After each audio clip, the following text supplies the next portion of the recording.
The Bostonian is Matt Perrault. This is our city. The book is Dave Sherapan. Pay him. Pay that man his money. Together, they are the Bostonian versus the book. You covered! You covered 12! I covered! Follow the show on Twitter at Boston versus the book. How do you like them apples? Bringing you the best insight on sports betting news, Matt and Dave's daily picks, and an entertaining and unfiltered dive into the sports betting industry. Here's Dave Sherapan and Matt Perrault. And here we go.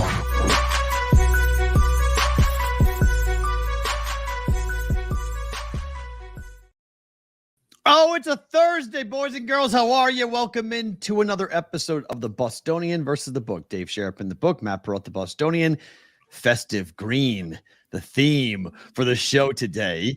If you're a Maverick fan, I'm sorry. You're not gonna like the show very much today. It's gonna be a lot for you. I'm sorry.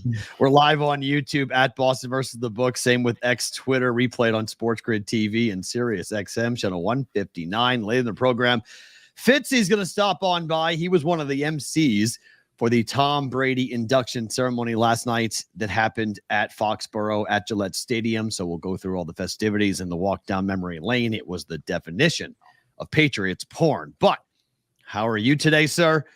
Are you ready for the victory lap? I got all the Celtics stuff out for the beginning of the show. Good to see you all. Hit the like button, hit the subscribe button, get that out of the way right at the beginning. Got the leprechaun shirt. I picked this up a little while ago. It's got the patch on one side. Nice. It says Boston on the other. I've been having it in hiding. Boston is great again, according to Chef Benny. 3 leprechauns down, 1 to go. It's fine. We told you. We tried to tell you here. And some of you listened, some of you didn't. It's fine. So you can be right. People can be right. People can be wrong. You know, go back to the Super Bowl. We both like San Francisco. We gave everybody their proper recognition when the Chiefs won, but Dallas ain't winning. I don't know if they're winning a game. They ain't winning a series. Can we end this thing as soon as possible, please? No, we have a lot to talk about, so hold on. We're not going to rush past this fast. We got a lot to talk about in Game 3. We got a lot of things to get into, but first, it is the U.S. Open. Round 1 is currently in progress as we speak. The course is proving to be very difficult. Pinehurst number 2, the wind is kicked up. However, if you played early in the morning, like Patrick Cantlay did, you went out and shot a 65. I'm going to make this prediction, Dave. That 65 that Cantlay shot will be the lowest of any golfer in the entire tournament. Wow. Nobody will shoot 65 or better the rest of this tournament. That's the low tournament. round of the tournament right now. That's the low round of the tournament. You know, they got all day today, all day Friday, and then a cut, and then all day Saturday and all day Sunday, and ain't nobody shooting a 65. Again, we're not getting another 65. Not getting another one. You had one, and that's it. Because the course is going to firm up, get more difficult. Somebody's shooting 65. That's 500 I don't believe par. so. It's 500 par. I don't believe so. This course is about to get ruthless. So we've got a couple of good. We have a 66, a 67, a 68, and 5 69s. That's what's been in the clubhouse so far. All those golfers teed off very early. For guys who are on the course, even par has been pretty much the general average score here. A lot of people have shot even par. Brooks Koepka shot even par. Colin Morikawa shot even par. We've got a couple of golfers. Sergio, at 1 under. Other guy names going into it, but like the big names, Schauffele, 1 even par. Spieth, even par. Let's see. You got Cam Smith is 1 over par. Scotty Scheffler, the odds-on favorite to win this thing, even par. Sorry, 1 over through 4. And then you get some of the larger name guys who are all out there in the golf. Jason Day, 2 over par. Keegan Bradley, 2 over par. Tiger Woods shot 4 over today, a 74. Phil Mickelson shot 9 over today. 9, shot a 79. Justin Thomas shot a 77 today, 7 over par. Cam Davis shot a 77, 7 over par. Not good. Will Zalatoris shot a 75, 5 over par. Not good for my bet for Willie Z to come in the top 20. So You better hope Willie Z makes the cut. He needs to have a big round tomorrow. 100% needs to shoot low tomorrow. So this is going to be very, very interesting to see what the USGA does for tomorrow and the weekend, because the wind is starting to kick up. There is no rain in the forecast for the next couple of days, and the temperatures are going to rise 89, 90, 91. What's really interesting is that if you hit the ball off the fairway, if you're just a couple of yards left or right from where you want to be on the fairway, you get into this like wispy sand type of rough. It's not thick and lush, but it's really tricky. It's really, really tricky to hit out of it. Sounds like my hair 5 years ago, 6 years ago. A little wispy, a little bit here. And then Tricky. it was not that it was thick before all that, but now it's not. It's I mean, right now, someone's asking what the cut line would be right now. Jimmy football right now would be 2 over par right now, but we got a lot of golf to go. So 2 over? Yeah. Yeah, it's going to be higher than that. Right now. I mean, we got a ton of golf. Well, I mean, it might be it might not be if somebody else posts a 65. If the top score gets set at 6, 7 under, it could be 4 over, somewhere in that neighborhood. Mm-hmm. Just depends upon what tomorrow looks like. But for today, if it was today, I mean, we still have a good number. I don't know, probably 15 golfers still to tee off. Yeah. So it's going to be high. I mean, the cut line's going to be high, and my gut would be 6, 7 over, somewhere in that range for the cut. You think it'll be that high? I think guys are going to get killed tomorrow. I think guys are going to get killed in the afternoon. I mean, I think you're going to see some really big scores in the afternoon. I mean, Scotty Scheffler is already all over the place. I mean, he hasn't looked good. He bogeyed 3. He was lucky to birdie 4. He's playing the 5th right now. Ricky Fowler shot 1 over par. I mean, this. Oh, first freeze, cash all tickets, Peralt under the 10-minute mark. First freeze. So fingers, come back. I didn't freeze it all yesterday, so that's interesting. I wonder you weren't why. On the ESPN site. That ESPN site runs that stuff in the background and the videos and all that stuff. It kills you. Interesting. Kills your video. So Ricky went par, bogey, birdie, par, birdie, bogey, par, bogey, birdie for a 35, even par. That's a hell of a way to get to even par. And then he went birdie, par, bogey, par, bogey, par for 36 to shoot a 71. That's a typical scorecard right now. Yeah. No, Rosie, you don't think I'm hardwired in, my friend? Come on now. Rosie, we're veterans here. We produce the show. We do the show every day. We got hardwire connections. Come on now. We're all good. It's way beyond the hardwire connection. Let's ask the chat. And again, Thank you all for being here. Welcome. If you're new, again, just join the chat, leave a comment. First question that I wanted to ask you, people watching the show, are you watching the golf? I mean, there's a lot going on. There's a lot of day baseball. It's summer vacation has started in a lot of places. For us, we're already weeks into it. Yeah. Are you watching the U.S. Open today? Like, are you? I don't think people know. I'm not sure people really know it's on yet. That's the point. Like Thursday, it kind of just hits you, and it's Father's Day weekend.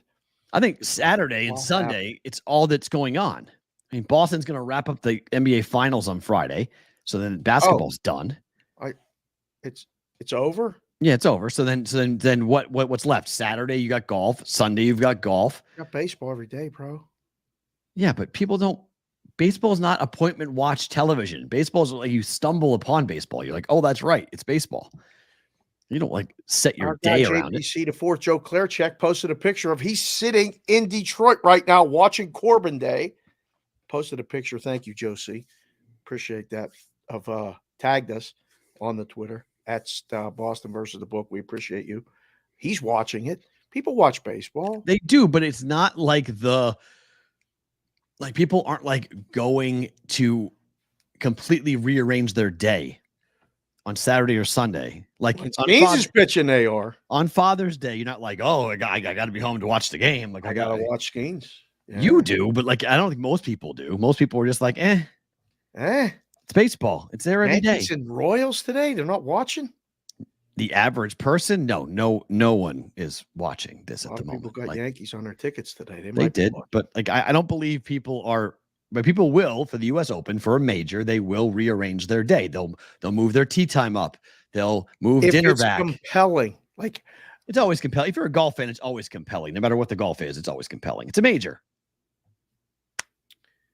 As long as it's competitive, I think it will be good. It will be real good. You're telling me this morning. I haven't turned it on 1 second.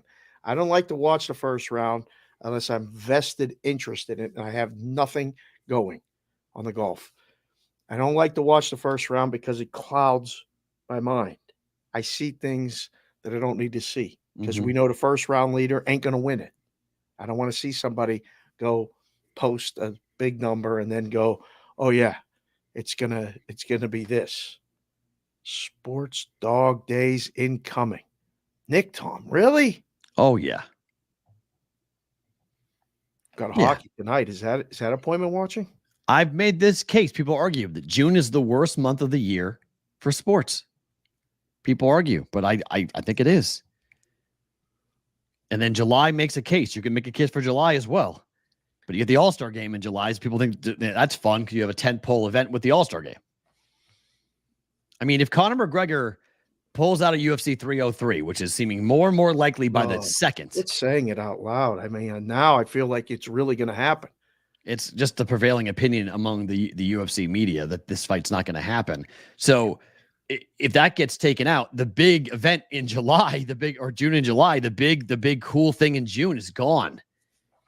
Like that was supposed to save the month. That was supposed to be a huge deal. You know, it's funny because I was arguing with somebody last night about it because you're arguing with somebody like every night. True, but this person was trying to say to me that like the UFC doesn't need to say anything about Conor because they already have the money. So why would they comment? Because the big rumor is like the UFC hasn't commented one way or the other as to what's going on with McGregor and Chandler for UFC 303. So the silence has enabled people to jump in. And this person was saying Dana White is trying to make Ariel Helwani look like an idiot. So he's just making Ariel report stuff that's not true. And I'm like, I don't know if that's true or not, because there's a lot of people that are going to be coming into town that are going to want to watch Conor fight. And they're coming into town just to watch Conor fight. So if you don't have a McGregor fight, what is the backup? And the backup fight will never be as good as the main event fight, but you got to keep people interested at least so they get something for their money. So they feel like, all right, I didn't get Conor, but I got whoever. It's a step down, but how far of a step down will it be? Because the main event for 303, when Jamal Hill was there against Alex Pereira, that was like, people were like, that's your UFC 300 main event? And that fight was over in a half a round. So like, that's the problem. It's going to happen. I think it's going to happen. Conor's going to fight? Porzingis was going to play yesterday. You think Conor's going to fight? Yeah, I think he's going to fight. I hope you're right. I do. I just I want to believe he's going to fight. I agree. I agree with Nikki Ciaramella. The McGregor fight is not happening. Damn it, Nikki. Do you have an inside track to that? I just don't believe. I wish. Damn. I really do. I hope he's fighting. I really, really do hope he fights, because it would be a huge moment here. The week, the build-up, everything else, the press conferences, all of it. But they haven't. I mean, it is currently July 13th. This fight is supposed to happen in 16 days. June. You already advanced it. Sorry, June 6th. Sorry, June 13th. This fight's supposed to happen in 16 days. I mean, it'd be nice to see Conor and just have him say, I'll see you in Vegas. I just put out a video, something that says, I'll see you in Vegas. The place will go nuts. Just reassure everybody you're coming. We'll get to this later. Could Wetzel get a rebound over an injured Luka? What? Oh, yeah, we had it. Scott Wetzel would do the show with. I did a show with last night. Yes. You've done the shows with him. He's been on here with us. Correct. Insisted that he could get a rebound in an NBA basketball game. What if it fell to the ground? I Tried to explain to him. He's like, well, random rebounds are random. I could be on the court, it could come my way. I'm like, okay, first of all, how tall are you? He said about 5'10". I said, all right, what shoes are you going to wear? He said, I got the Hokas. I said, okay, can you jump? He's like, no, I stopped jumping years ago. I said, you're going to get a rebound in an NBA game. You're out of your mind. Luka can't jump. I mean, he don't look like he's. But I mean, like, what do you mean? Like, we're playing a full game and he has to get one rebound. That's it. Run. He's going to get like 5 minutes or he ain't going to last 5 minutes of NBA. He's going to be the 10th man on a court with 9 NBA basketball players. He said he could get a rebound. I mean, it really depends. I mean, it really, really depends upon. He's not wrong about the random nature of it all. He's not wrong. Standing so far away Correct. from everyone else. Correct. But because he has arms that are just normal. Like I know, but like someone can be 10 feet away from him and reach over and grab the ball. I agree. The ball had to find him. And the ball had to find him. But the ball could find him. I don't think he's totally off by saying you get, if it's a full game, if it's like a quick 5-minute burst, I don't know. That would be hard. Well, how's he going to last more than 5 minutes on a basketball court with those guys? He can't. He's going to run back and forth. Yeah. Box out one time. Come on. Why not? I mean, Pritchard played defense on Luka last night. I mean, why not? Pritchard's 5'10", 5'11". He's not that tall. He's a professional athlete. Okay. With us on Sports Grid. I'm referees girls basketball on the weekends. I'm just saying, if the ball fell to the ground, he could dive on it and get it. And everyone else fell to the ground as well. Yeah, but the ball. God forbid he had to dive on it because he wouldn't get up. Right, that's true. They dove on him, he wouldn't get up. Last time you dove on a basketball court. That hurts. The last time I dove on a basketball court. It's a good question. I don't know. Wager Talk at a pickup game a couple years ago. I remember that. One of the guys, Tony Mejia, dove for a ball. Ended his weekend. He ripped something. He pulled something. It was a disaster. I would offer to take him to the quick care. I said, Tony, you should have let the ball go out of bounds. I said, I went to help him up. He couldn't get up. I was like, all right, you're hurt. Oh, that's the worst. And he had to, we had to get him to the side, lay down on the bleachers. And I was like, you got to go to the doctors. No, I'll be okay. That was it. He didn't do nothing the rest of the weekend. You got to be careful when you get up a certain age. You can't do that stuff unless you're doing it all the time. No, I get that. But I mean, yeah, that's the problem. The weekend warrior mentality is such a problem because everyone should hear this. I heard this quote this morning. I thought it was incredible. For every hour you exercise, you add 3 hours to your life. Oh, how about that? It's a cool stat. Math. That's good math, P-Roll. That's a cool. I read that this morning, a Harvard study, and I was like, okay, that's pretty cool. For every hour you work out, you add 3 hours to your life. So the weekend warrior mentality, I get it that we all used to be able to do it back in the day. So why can't I do it now? But you forget about that recovery. You forget about your body. You pull things really easily once you get past 30. You don't realize it, but you hurt yourself bad. Before you start to go play in a league and all that other stuff, ruck for 3 months and get your body close to condition. I can't recommend that more. The conditions of the game best you can before you even think about joining an adult league, anything. Yep. Can't do it. And then you have a heart attack on a Stairmaster, Jimmy Jack? No, cut it out. That's a bunch of nonsense. It's just, right? No. But I do think it's interesting to see as men, as we get older, we've talked about this, that June is Men's Health Awareness Month. Yes. That there is something to take into account for we're stupid. We do dumb things. We're dumb as little kids. We're dumb as adults. We take our bikes, we jump our bikes over creeks and drop down on different types of stairs. And we do those dumb things. Then we get older and we forget that, oh wait, when I was young, this hurt. And now I think I can still do it because I'm older and I get hurt. Circle is a shape. That's true. Circle is a shape. I heard a rib eating on vacation last week. See, WV Punch Drunk One knows. How about Landon? You see this story Landon just told in the chat? Last pickup game, I tried to stop a breakaway. I just stood there, closed my eyes, and got absolutely trucked. Knee straight to the hip flexor and couldn't walk right for months. Haven't played since. You may never play again, Landon. That may be the one to retire you. It's tough. Men's Health Awareness Month. We're idiots. Kids are smarter than us. Daddy, I'm sick. I don't want to go to school. Okay. All right. We're sick. No, we're fine. No, we're good. Shake it off. No. You sure? Rub Yeah, some I'm not dirt sure. on it. I haven't slept. My head's been messed up. Go to work. We're fine. You got a bitch back pain. It won't stop. It's been bothering me for 2 months. You go to the doctor? No. I haven't been to the doctor in 22 years. I don't need to do that. Stop. It's ridiculous. It's true. It really is. And we unfortunately, there you go, Skip. I was skipping with my daughter and tore my Achilles. Oh, that's the one, man. I don't want to do that. Pap did that a little while ago, a few years ago. Peralt, I sneezed at work today and pulled a pec muscle, having a hard time breathing. LMAO. See, Bonvi, he's a big guy too. Them pecs are tight. Yeah, let it go. When you sneeze, don't try to hold it in. Let it out, please. Can't have the brigade getting hurt. Wheat curl drinks at Manny's. No, Rainmaker, that does not count. This guy's jumping in and out of a truck, delivering the bread and all that other stuff. Stay in shape. Do that, please. Amen. All right, what happened last night? The Boston Celtics were up 3-0 on the Mavericks. The win game 3, 106-99. Is this series over, Dave? Yes. It was over after 2-0. The score, it was over when it started. They didn't win the first game.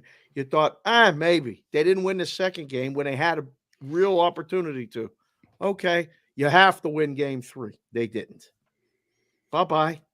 Is it over in 4? Is it over? Is it over in 4? That's the better question to you. So Boston covered. The under hits. Teams are 0-156 in the playoffs, down 3-0. Say that again. How many times? Let me just put the glasses on. How many times have they come back? What is that? 0 in 157 times, or 6 times going into 157 for a team down 3-0 in the NBA playoffs. No one has ever come back in any round. And 0-14 in the NBA finals.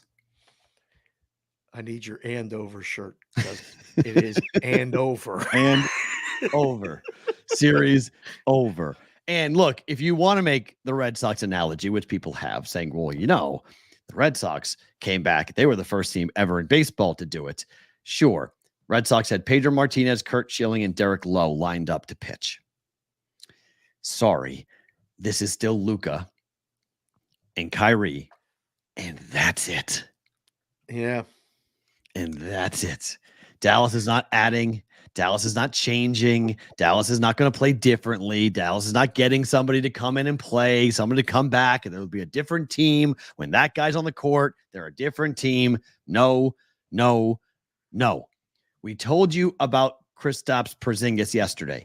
I tried to tell you that Boston, it didn't, fucking matter. There it is. 24-minute mark right now. And he cashes first again. Peralt, you're going to be the favorite tomorrow for the first swear. You 100%. had me as a favorite. It's not me.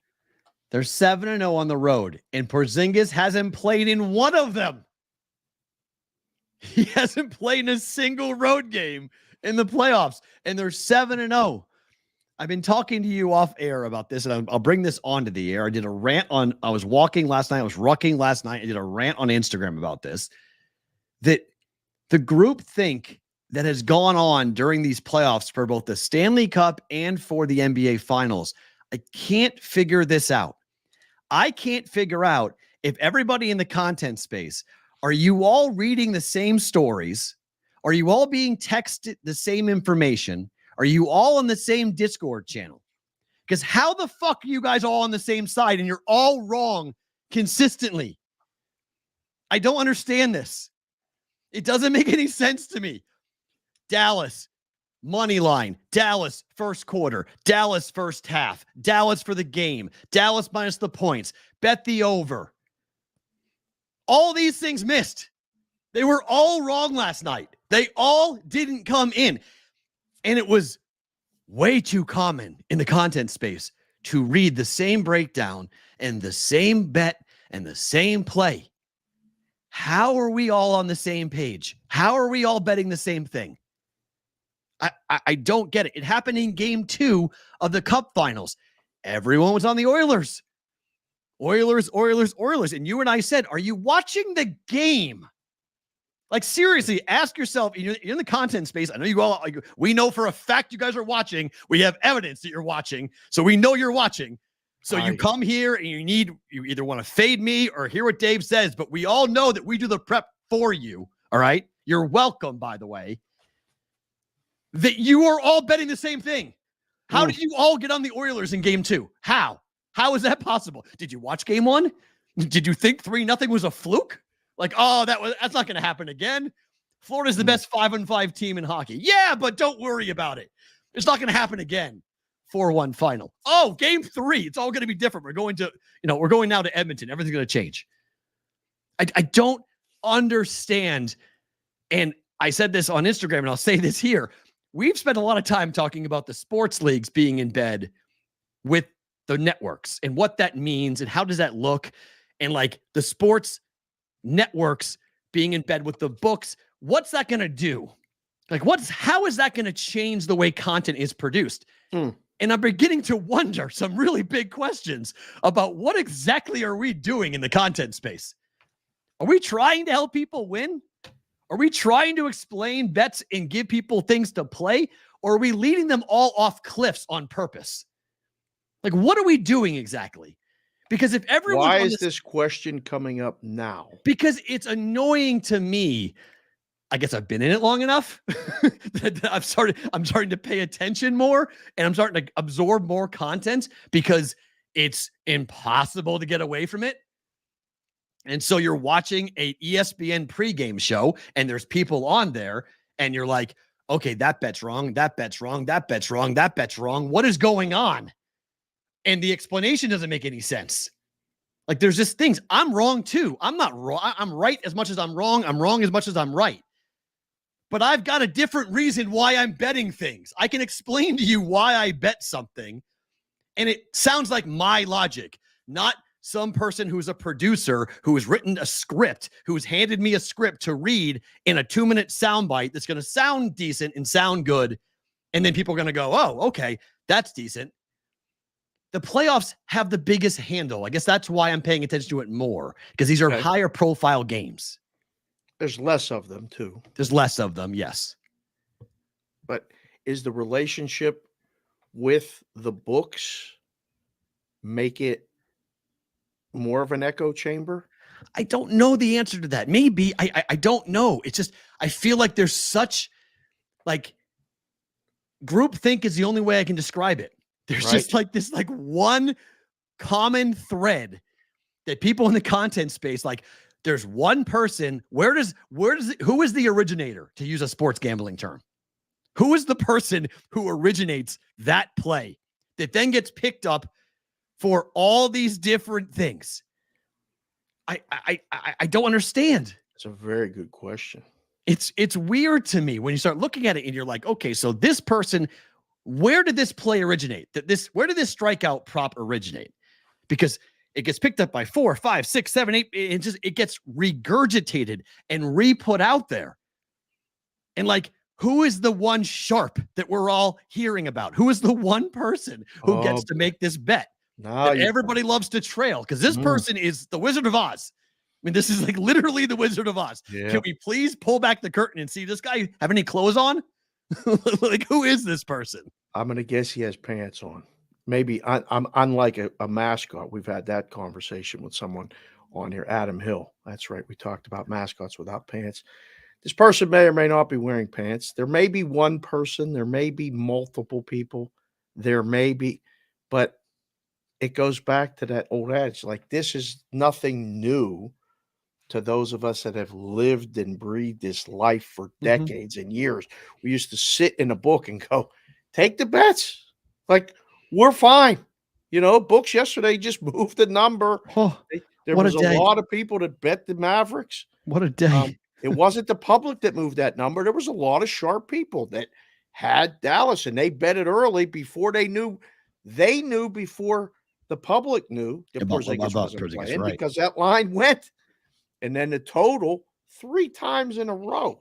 You watch the game, the first one, it doesn't phase you. I'm going to bet over again. Wow. Okay. And then someone looks at a line history on a screen and goes, does content and goes, well, a line, a sharp move this way, that way. What? What are you like? It's okay to be different, and it's okay to group think. But man, it's weird. Like how as the games get less, more people say the same shit. And it's just like, hey, okay, that's fine. To each your own. We're not putting anybody down. Just you were wondering it last night, and I called you for something else, and you were literally walking and like I could hear your feet stomp. I was steaming. I was steaming. Are you all right? I asked you if you were being chased. No, I was fine because I was on with you guys on Sports Grid at halftime, and I said first quarter wrong, halftime wrong, game wrong. These are all the things that were being given out, and it's a bunch of Buffaloes. I compared to the YouTube video. Look it up, kids. You don't know the YouTube 1 video where Buffalo just being led off a cliff, and it just feels like that's happening more and more. Where, like, look, I don't know what credentials you need to have to give out picks and plays. I'm not the person to deputize somebody and say you're good and you're not, or your record's legitimate and you're not. But I've been doing the juice for 4 years now. And for 4 years straight, I've been making bets every single day for 4 years. And I feel like you're making different bets and looking at different things now than you were 4 years ago. 100%. But that's because of you. That's because I've been lucky enough to work with you enough that I see things now in a totally different way, because I've asked you enough questions as to like, am I crazy? What's this? And you're like, well, actually, it's this, and this. So it's been more of a understanding of like, I have my own sports opinions. I've always had my own sports opinions, but now I have a different opinion because I use my sports opinions within looking at a line history or a line and thinking, well, wait a minute, that doesn't make sense because of this, and that doesn't make sense because of that. And I watch the games. I actually like sports. Like, I'm not somebody who is just in this because I can sit on a camera and talk. I actually like watching sports. I like watching the game. I like watching what happens. So there's field plays. I mean, Boston was +8 in game. I was like, that's ridiculous. Take that right now. Like, what are we doing? Yes, DWZ, the school of Sherapan is strong. And I've called it that now for 2 years. And I feel very fortunate to be able to do that. And I know most people haven't had the luxury to sit in this seat and work with you. I know they all want to replace me to sit in this seat and work with you. I get it. Sorry. But like, I just wonder what? We ain't going nowhere. The show's called Bostonian versus hey, we ain't going nowhere. We're gonna be here. Yeah, it's just one of those situations where I'm like, and Brian, I was one of the first fucking people to make that bet. Like, what are you talking about? Like, that's been a 3-year run for me. Right? It's home teams, by the way, not road games. It's home games only for Boston, not road games.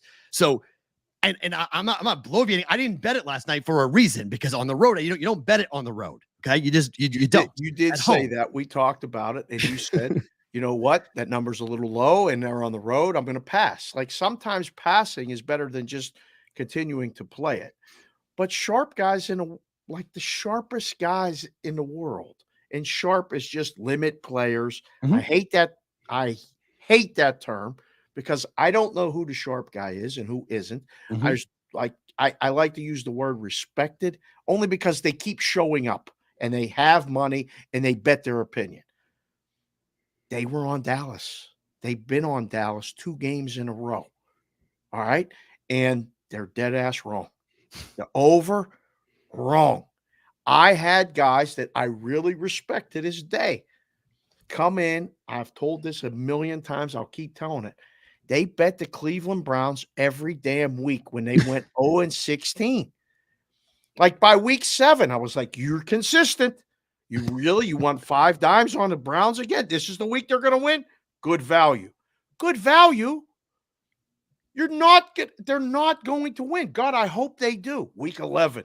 You've said this, that even when that bet comes in, we don't know why they're making that bet at that price. They might be doing something else. They may be getting a better number. They may be arbing it to get $5. I mean, we don't know why they're doing it. I got on a Spaces this morning. Okay. That I happened to see Captain Jack was listening. Okay. Captain Jack is a really smart dude.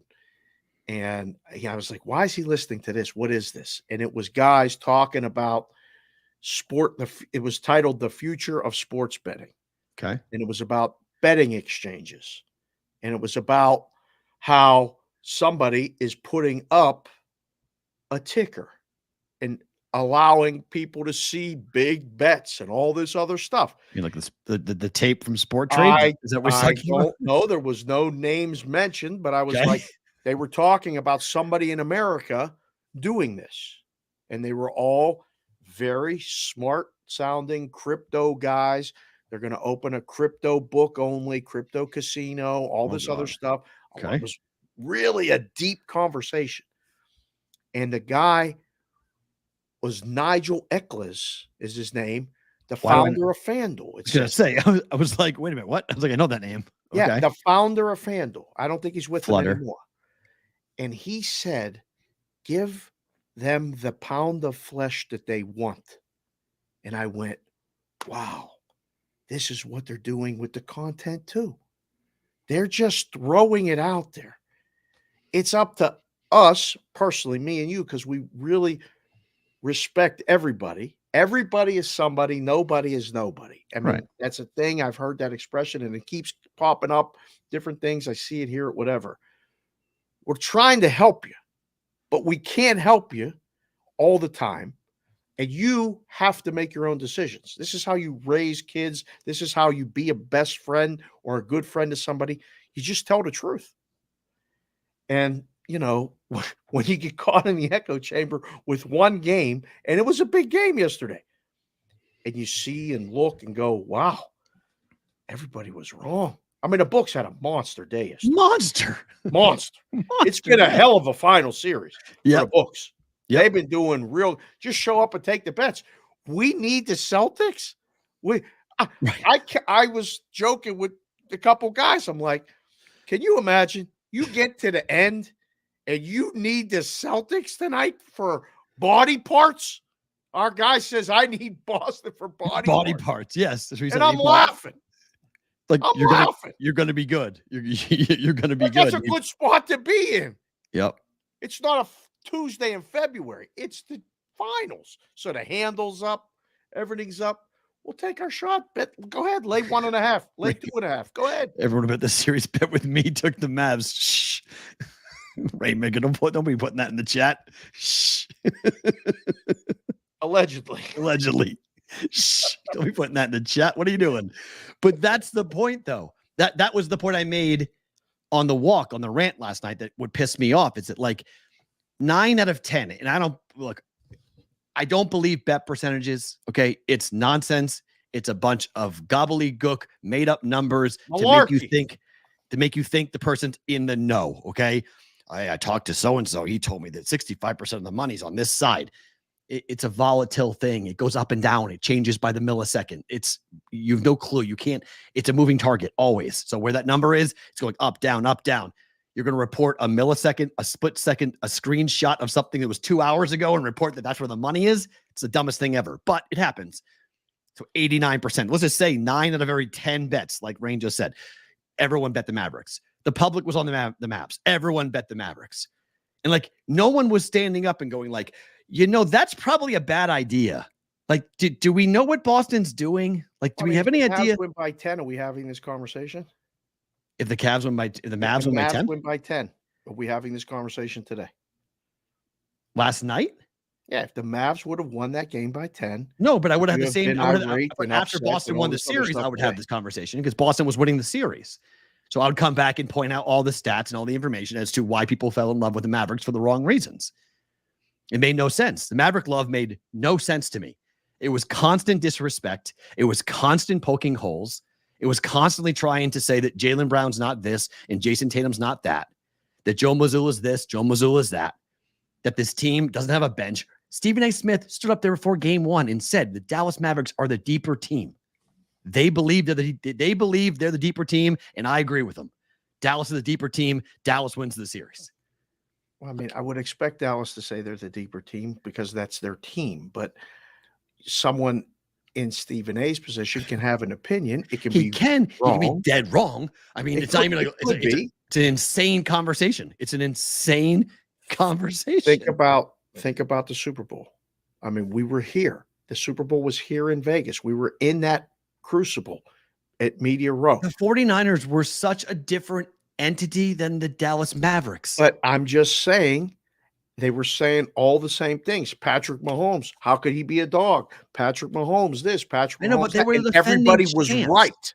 Right, correct. But they were the defending champs. Like, this is, I love this. This is the only thing people keep on saying.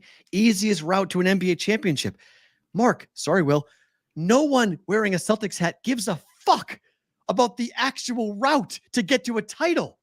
This is people people actually think that people who are wearing green today care about the path to get to a championship. Well, I think it's a valid point in looking at the series, but it should not discredit what they're doing. They are the best team. They've lost 20 games. They haven't lost a road game in the playoffs. They've lost 20 games all year. Right. 2-0 all good. year. Yeah. But the West. The West. Fuck it. The West. Look at the West. Oh, man. Here come.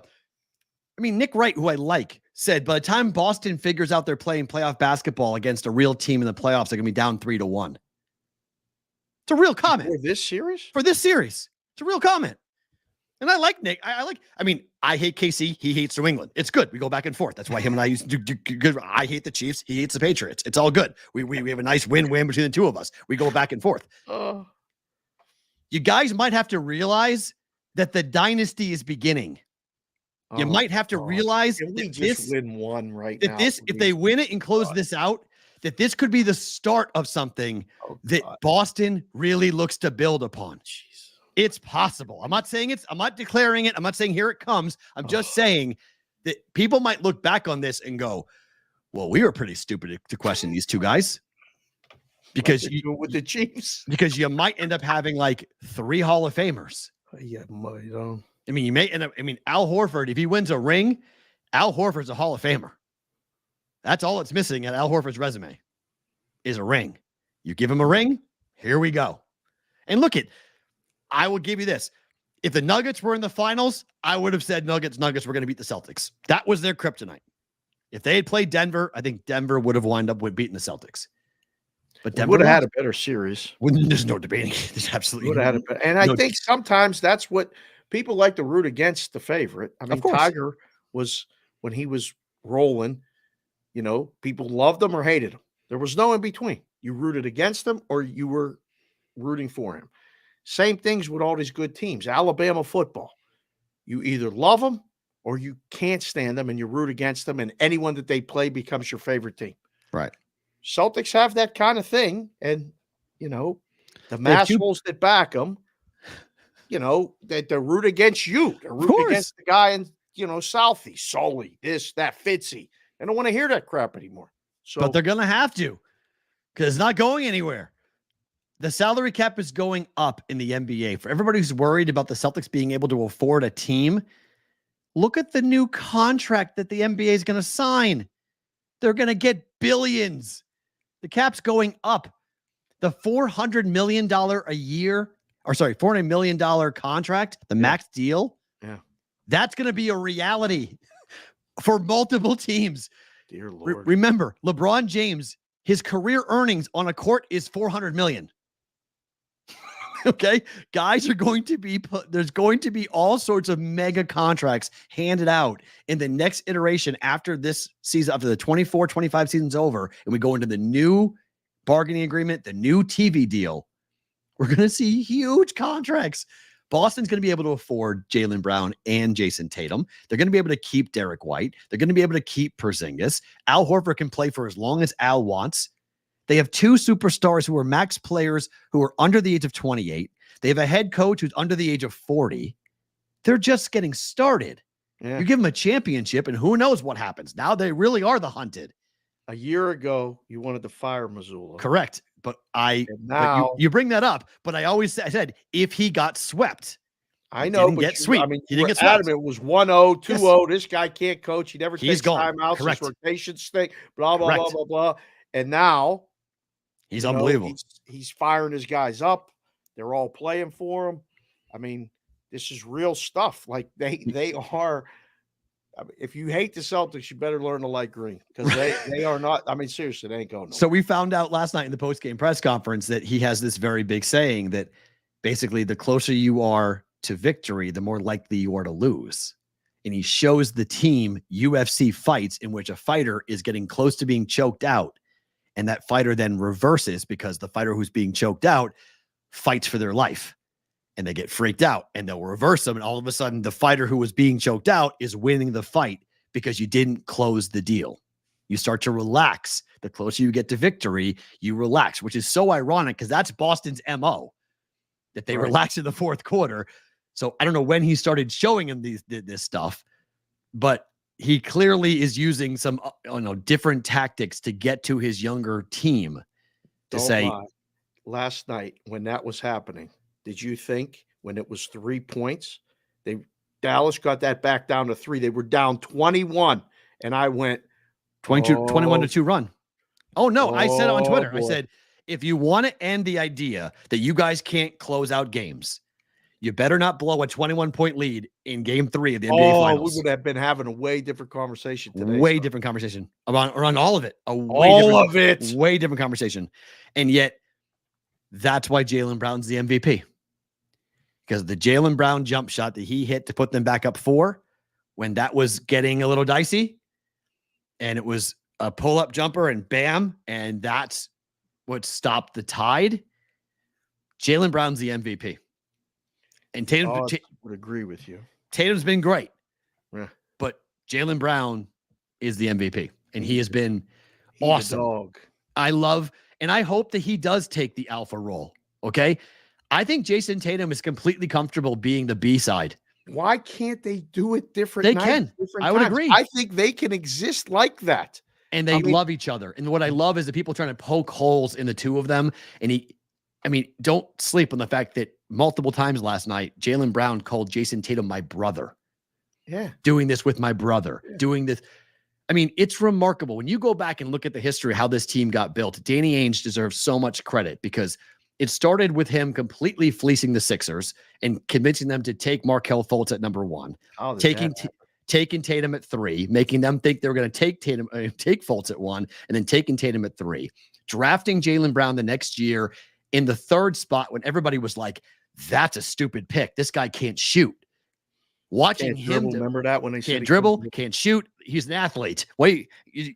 Coming out of Cal, he's like, this guy's got, in the top 5, what is Boston doing? This is a big reach for Jaylen Brown. You're asking a lot of this guy to really, to get Al Horford back, to bring him in, to go and trade for Kristaps Porzingis, to get him to come in. This is Danny Ainge right into a dealer Danny situation where he had to go, I'm going to leave.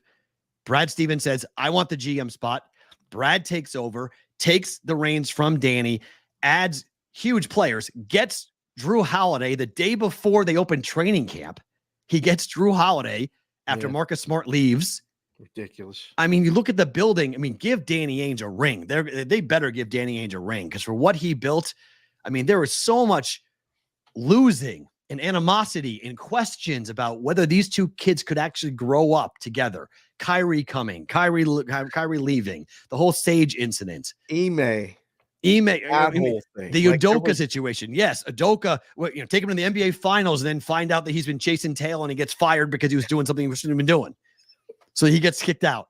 So all of that all of those things that went on with the Celtics. We got introduced to Wick. Wick had to do these uncomfortable press conferences. I'm like, this guy, what is he? I mean, Wick's hair was amazing, and I'm like, why is he talking in front of all these cameras? He had to put out the fire. There was a lot of fire. There was a lot of things, but they've done it. They're there. They ain't going nowhere. That dunk that Jalen had, just I came out. I forgot I was on TV. I lost it. I was like, what was that? Like, that was his moment to say, yeah, my time. Here. I'm poster. Here. And so that was awesome. Like, that dunk at that time, he did the roar. I was like, man, just one time. And that's, I think that dynamic between the two of them, I think it could be so interesting, because if you're right, and they could do it on different nights, in different times, in different moments, and Jaylen Brown asserts himself as being the more vocal leader, if you will, the more like outspoken leader of the team, I think Tatum's totally fine with that. Like, Tatum's he's not comfortable with the spotlight like that. He knows he's really good, but he keeps on saying, like, you know, he was on NBA TV talking to Charles Barkley after the game, and he was like, you know, they say all these things about me, about like, I can't do this, I can't do that, that like I wasn't scoring enough, even though I'm, you know, helping my team. We're 2-0. I'm trying to do all the little things to help my team win. And then they say I can't score. So then I score, and now I'm not a team player. You know, I'm a me guy, and I'm all about me, and that's it. And all I want to do is win. And I don't really care how we win. I just want to win. And winning a championship is all I've ever wanted to do. And now if I do that, what are you going to say now? Like, what are you going to say now about me? You could say, what size is your finger? You're right. Like that's all you need to ask. You can stop asking the questions. Look back and you see teams that were successful, true teams. They always, I mean, there is a Batman and Robin dynamic to it. I think of Crosby and Malkin for the Penguins. I mean, even the Blackhawks had Tays and Kane. And some nights it was Tays, some nights it was Kane. Like, hockey players and mentalities are, you know, very different, because they don't all play. They almost all play the same. Like, there's one line that plays a little bit, but everybody else plays that. You just do your job. There's no ego. But when the best players play the best, everybody benefits. And tonight it might be you. Tomorrow it might be me. When they play like that, it was, I said at the Wetzel at one point, I'm like, it is artistry. When basketball is played the right way, like a pass here, a back pick here, and all of a sudden Drew Holiday gets the basket doing a layup, and there ain't a defender within 5 feet of him. And you're like, damn, that was cool. And this isn't like an AAU basketball league. This is the highest level in the world. These are the best players in the world. And that's where Joe Mazzulla is someone, like, people have been talking about, like, the Rain Man moments he's had in the press conferences, where he's just like regurgitating every little detail that has happened on the court and what happened in the game. He has created an offense that is brilliant. And Jason Kidd, I know people in the chat are wanting us to bring this up. I mean, Jason Kidd's got completely outcoached in this series. He's undermanned. He is undermanned. Yes, he's that's undermanned. true. I mean, his best player can't play defense. Nope. Like, he's physically unable to help a lot. There's just openings, and they're exposing things. And, you know, he is getting, I mean, he's getting outcoached, but he ain't got all the tools, weapons, to do it. Yeah, they're not there. You guys in the chat, I looked down, I saw, you know, Dumars and Thomas. Like, put your pair that you think of for successful team, basketball or hockey, like, that you think of where you think of that, because everyone needs one. And that's where, you know, when we get to the hockey talk, Draisaitl and McDavid have to be that the guys tonight. 100%. 100%. Those two tonight have it all on their shoulders. Kobe and Shaq. That's pretty good. Jordan and Pippen. Jordan didn't win till Pippen got there. Like, I mean, there's a lot. You know, Bird had McHale and a couple other people. But, you know, there it is. CBW knows. Yzerman and Fedorov. Another one who there's always a, you know, you can't be that guy and have all that weight on your shoulders. I think this is that's a good comparison. LeBron, and I'm not comparing either Brown or Tatum to LeBron, but you had two guys who people thought they individually did it separately, and they brought them together, and they were like, can these guys win together in Miami? And they did 3 times. Yeah, they were pretty good. So yeah. that's a good comparison. So Boston should have 1 ring after this, but that's a good comparison. Or an Esposito. Wow, CBW. We're going old school. Way back. Throwback. Hello. Look at that. Wow. Did you have any problem with what Brian Windhorst said to Scott Van Pelt last night? You're going to have to tell me exactly what he said because I was done watching it by then. I was on to baseball. He basically said that in order for Luka Doncic to ever win a championship, he pointed the Celtics tunnel and the Mavericks tunnel. He said, that's the Celtics tunnel. That's the winners tunnel. That's the Mavericks tunnel. That's the losers tunnel. If Luka Doncic ever wants to be in the winners tunnel, Luka Doncic is going to have to learn how to play defense, take his conditioning seriously, and stop whining and crying to the referees at every single turn. Because it's been noticed, he's been talked to, they have pled with him to stop complaining and stop whining. And he said for him to foul out on that 6th foul, and then for him to look at the bench and said, you better bleeping challenge that. It shows just how far he has to go to be a legitimate superstar leader that will take a team to a title. Wow. He said all that? It was dead on accurate. Everything he said was completely accurate. And it's Luka is a guy who has the potential to be the face of the league. He has the potential to be just the best NBA player best player in the league. Okay. But his defense and his lack of conditioning are a huge problem. And Boston exploited both of them. Literally targeted him and said, we're going to make you play defense. And then him to foul out on a blocking play that he didn't need to do that. Right. Like that was just, he didn't need to get in front of a driver. Just if you have 5 fouls, get out of the way. Get out of the way. Yeah. His second foul, if you go back and look at the foul that he took, his second foul was really bad. It was in the second quarter. Jaylen Brown got a rebound. He just whacked him, just hit him for no reason. So, I mean, probably there's a lot of accuracy with what he said, but put yourself in Luka's shoes. You're at home. You have all these expectations. Your body hurts. Something's not right somewhere. Right. You get frustrated. I'm not making excuses for him because it's been repeated. Like when the announcers are talking about it during the game and on TV, and he's an absolute meme on the social medias about complaining after every play. Like at some point in life, the complaining is harder than the doing. And it just makes it worse. If you just put your head down and just shut up and do whatever it is you do, you figure out how to get through it without the rest of it. Then you get better at the task. We used to tell the kids this coaching all the time. Coach Dave, why do we got to do this? Because you're not doing it right. You complain about it, we're going to do it again. And we're going to keep doing it until you do it right. Because in a game, at some point, you won't sulk. You won't this, you won't that. You'll be better. And they're sick of it. The refs are sick of it.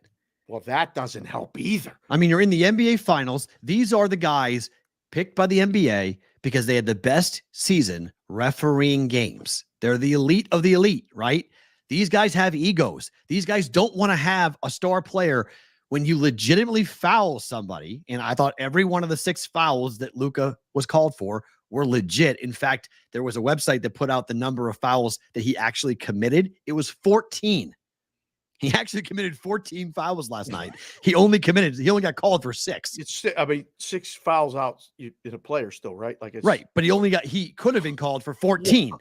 Right. That's how many times he fouled last night. So he could have been fouled out way before he actually was. But he was crying about every little single call. And not doing it in like a quiet way, doing it in a very loud way, showing up the referees. If you're a superstar and you got 3 or 4 rings, maybe that ring's true. You don't have a ring on your finger. You haven't won anything. You're not LeBron. You're not Michael. Like the referees are like, hey, one day I'll give you that respect. But right now, you're just a really good player. Go play defense. Like, be quiet. Go back and play defense. Stop complaining. Because look it. Does Luka get frustrated on the offensive end when calls weren't called? Yes. Could fouls have been called with Luka driving more to the basket? Absolutely. Yes. Yeah. Did Boston have the same non-call problem? Yes. Which is all you can ask for. if you want to be consistent with not calling calls. Don't be inconsistent with calling or not calling. I thought the referees all series long were consistent. You had to really hit somebody seriously to get a foul call. If you haven't figured that out by now, you're not paying any attention. I mean, and as again, I always try to talk about it from the coaching standpoint. Like, let the coach do the complaining. Let the coach. That's like, just play the game. Every once in a while, if something's really egregious and you want to make a point, be boisterous, but not every time. Yeah. It's like crying wolf, right? When I used to tell the kids this when they were babies.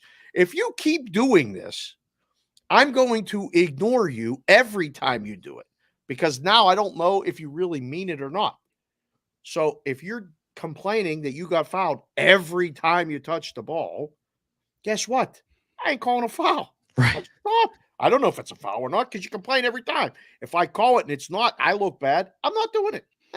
It's a great point, Deuce Dilly. Derek White tried to intentionally foul when they were up 6, and they didn't call it. He didn't hit him. He didn't hit him. He didn't hit it hard enough. Like, he intentionally tried to foul up 6, and the shot got let up. I mean, Tim Hardaway got the shot off, and Derek White was like, "I was hitting him. And the ref was like, "You didn't hit him hard enough." Like, what do we do? Punch the guy? But that's where the referees were. They just weren't calling anything ticky-tack. It had to be a really serious foul for you to get a foul call in this series. And ask the boys and girls in the chat. We just got a little lunch rush came in. A bunch of people close that poll out. That's pretty good. 52 to 48%. Yes, no, watching the golf. Does Boston close it out tomorrow? Is it over? Tomorrow. Sweep. All those Boston and 5 bets are not going to cash if they close it out tomorrow. Do you think Dallas cares? Like, they got to care. They got to care about not being swept. And did they throw everything at Boston? I said to you and Wetzel at halftime last night. I said, if I'm Boston, I said, if I'm the Mavericks, I'm in that locker room going, we threw everything at them and we're up 1. Yep. Oh no, we're in trouble. I agree with you. I said the same thing. I agreed with you. I was saying it before you came on, after you said it and reemphasized it. Then they come out in the third quarter and did what they did. And I was like, oh, this is so over. This is so over. I said, so do they want to go into battle like this? Do they want to fight? Because they've fought 3 times and they've lost 3 times. Do they go and say, we're not losing on our home court? I mean, Lucas said, it's not over till it's over. I'll give you all of that. But there's not a debate that Boston's the better team. So, like, it's inevitable. Do you want to go back to Boston? Do you want to get on a plane, or is it 1, 2, 3 Cancun? If it's internally and I'm on that team, we use the obvious. They're not winning this thing on our court. We have to win 1 game. A time. We're 0-3. We have to win 1 game. That's all we got to do. Let's win the first half and let's keep playing. We messed up. We were winning the first half. We won the first quarter by a point. We won the halftime by a point. We got to keep playing. Is Scott Foster refereeing tomorrow night? He's on the list. He could. I don't know. Line flipped already. I mean, we were talking about it before Wetzel and I signed off. I said, I'd make it Boston -1 and let them bet the Mavs again. And they did. It's already flipped. Dallas is -1. Okay. I'm just taking the bets. I'm not telling you who's going to win. This is great. I'm going to need in a closeout game. I could need the Celtics again. Sure.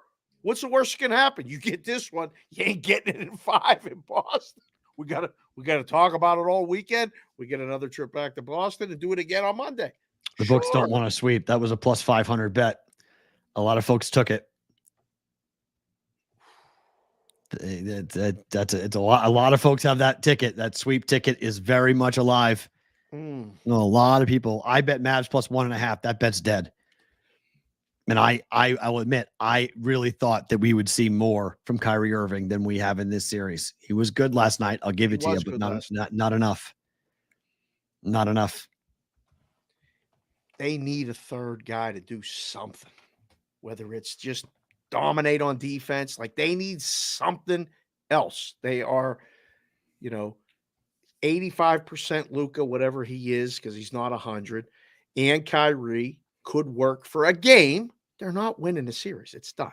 Whether it's done tomorrow, me and you on boys and girls. I don't want them to win it on Friday. I don't want to be on Sports Grid when they win it, although I've got something planned for it, but I don't want them to win it. Me and you doing the live show. It's scheduled for 3.5 hours to watch. Do you know they haven't told me that, by the way? Nobody has told me that. I'll tell you. No, someone should tell me because like I would normally schedule like 5 to 7 and then like have something to do. Oh no, you're on for the entire time. Nobody has told it's me 5 until 8:30, and if there's overtime, we stay.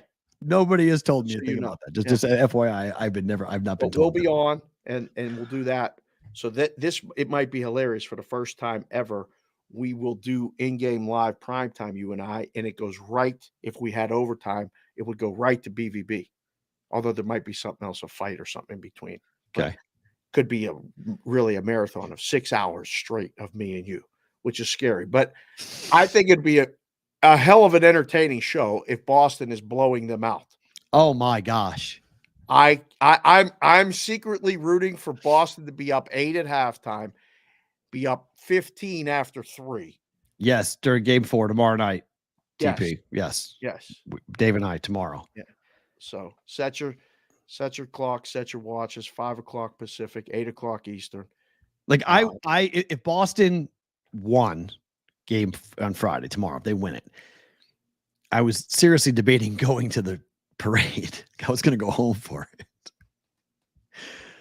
But Amanda's out of town. She's already going out of town. So I was like, I was going to go home. I was going to go for a night. That's all. Just leave the key. That'd be fun. I was like, I'll come and see you. I'll come. I sent the kids. I couldn't go because I was in the book, and they wouldn't give me off when the Penguins won the Stanley Cup last time. Right. Jess and the kids went just to go to that because Jess and I went in 91 and 92 when they won it. She knew how much fun it was. We didn't have a team here.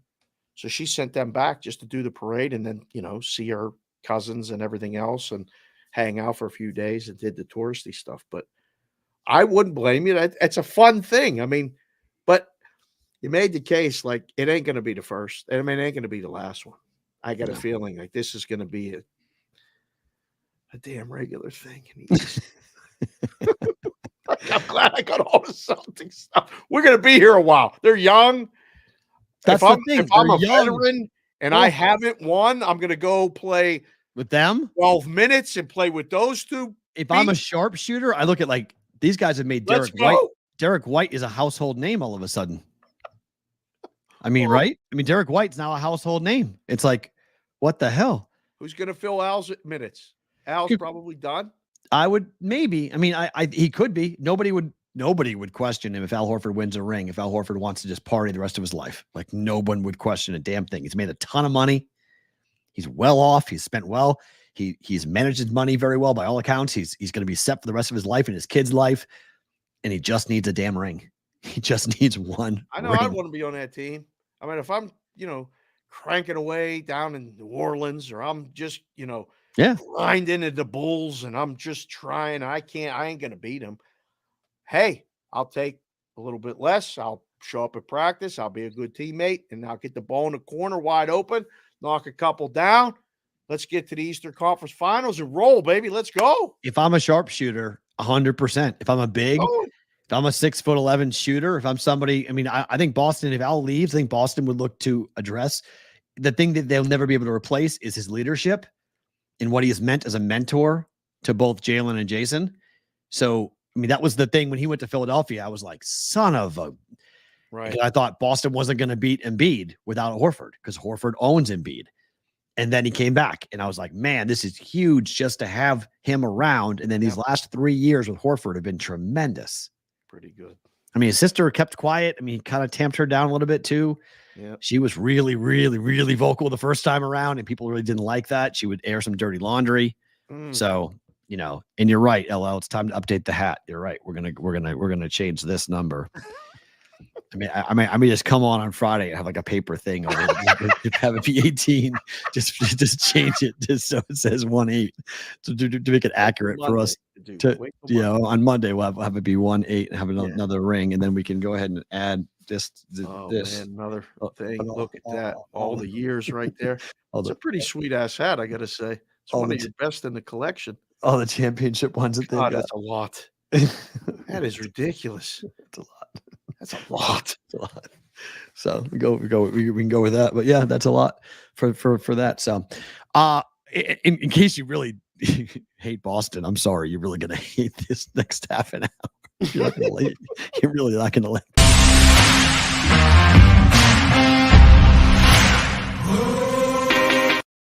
It is time for the Brigade Proxy NFL story of the day. We are going to be busy tomorrow, boys and girls. We got not one, but 2 signups. We're doing the show in between and then the Friday night as well. So we have a morning sign up, then BVB, then an afternoon sign up, and then Sports Grid. So luckily, Maddie's on a plane tonight because my life's we're going to be nonsense tomorrow. Yes. Running around doing all of this. But if you guys want to be a part of the Brigade Proxy Service for your football handicapping needs, the text line is 702-570-8255 or thebvbshow.com to schedule your appointment with us, either July, late June, August, whatever it might be, whenever you're coming to town. We will take care of you. In case you're wondering what this is all about, it is about the Circa Million and Survivor. 16 million in guaranteed prizes, 6 million for Circa Million, 10 million minimum. You froze right there. You froze. Come on back, Jack. Come on. You're frozen. Am I back? You're back. Now I can hear you. There we go. So 16 million in price. So at least 10 million guaranteed for Survivor. Yes. We will have that for you guys with the Brigade Proxy Service. Wait, hold on. Before we actually say what the story is, yes. Because you froze, you owe the people another one. Like, just bring it back in, if you know what I mean. Just do it for the people, please.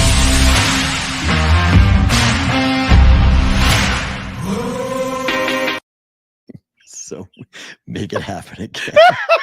You got it, Mr. Anderson. Ciaramello, I see you working. We did it for you.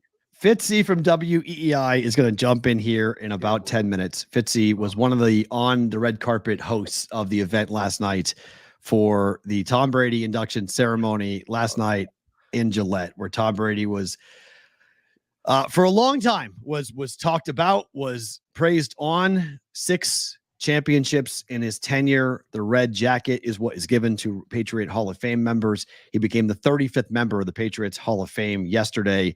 But some of the moments that came out of that last night, Dave, were pretty damn cool. Yep. One, the speech that Brady gave, I think if your kid plays football or plays any sport whatsoever, you need to have him or her watch Tom Brady's. I sent it to the kids. Good. I sent it to the kids. That's a life speech. That's not a football speech. That's not a sports speech. That's a life speech. It is hard. And it was great. I gave him complete credit. I didn't watch it. I only saw the clips. I will watch it because I'm curious to see who all was there. Did you watch it live? Yeah. And the Randy Moss moment was, I forget what they said. 50,000 people were there. 60,000 people were there, I believe. But every single one was standing. Every single one was applauding Randy Moss, who started crying, saying, I hope you guys know how badly I just wanted to be part of something. I was looking to be part of a team. I just wanted to be somewhere where people would be appreciative of what I could do on the football field. And he told the story. He's told it before, but he told the story of when he was brought in by the Patriots. They asked, what do you need? What can we get for you? He said, I don't want anything except put my locker next to Tom Brady's. That's all he asked for. Just put my locker right next to this guy and let us go ahead and have a conversation every day about football. And their friendship is really genuine, and it's really, really nice to see. And then, Jeff Benny, the Belichick ovation was they wouldn't let Bill talk. They absolutely cheered, and he tried to speak, and they cheered, tried to speak. They just wouldn't. Just the crush of the crowd on Belichick. I mean, it's hard to overstate what the Patriots' turmoil has been in the last year with Belichick and Robert Kraft. Yep. So that was sort of the fans' chance to be like, Robert, sorry, but this guy won 6 championships. We're going to love this guy for a very long time. It's fun to see those guys get the recognition because those guys did it. And ownership made it possible, and that's fine. And they're responsible for, bringing them there. Yes. But those bonds are built with each other, and you don't get to say it while you're doing it, unfortunately, because you got to keep doing it. Like these things, the reflection. I mean, I grew up in the thick of the 70s with the Steelers and then got to still live there as they brought them back and celebrated them and all this stuff. And that was as much fun as remembering living it through it. It was actually sometimes more fun because by then you could appreciate it. So, when guys say this, I mean, he said, I'm a Patriot. Loudly. Said, I'm Tom Brady and I am a Patriot, which if you're a Tampa person, like that ends because there were people. I'm going to ask Fitzy this question because I think I saw it on social media. There were people wearing Tom Brady Tampa Bay jerseys. Yeah. People were yelling at them. And people were mad. People were not happy about that. They're like, get that out of here. Like, get that out of here. And it's so remarkable. I wish I didn't stumble upon this clip, but I found a clip of the midday show on 98.5 in Boston, and only Boston sports media could turn last night negative.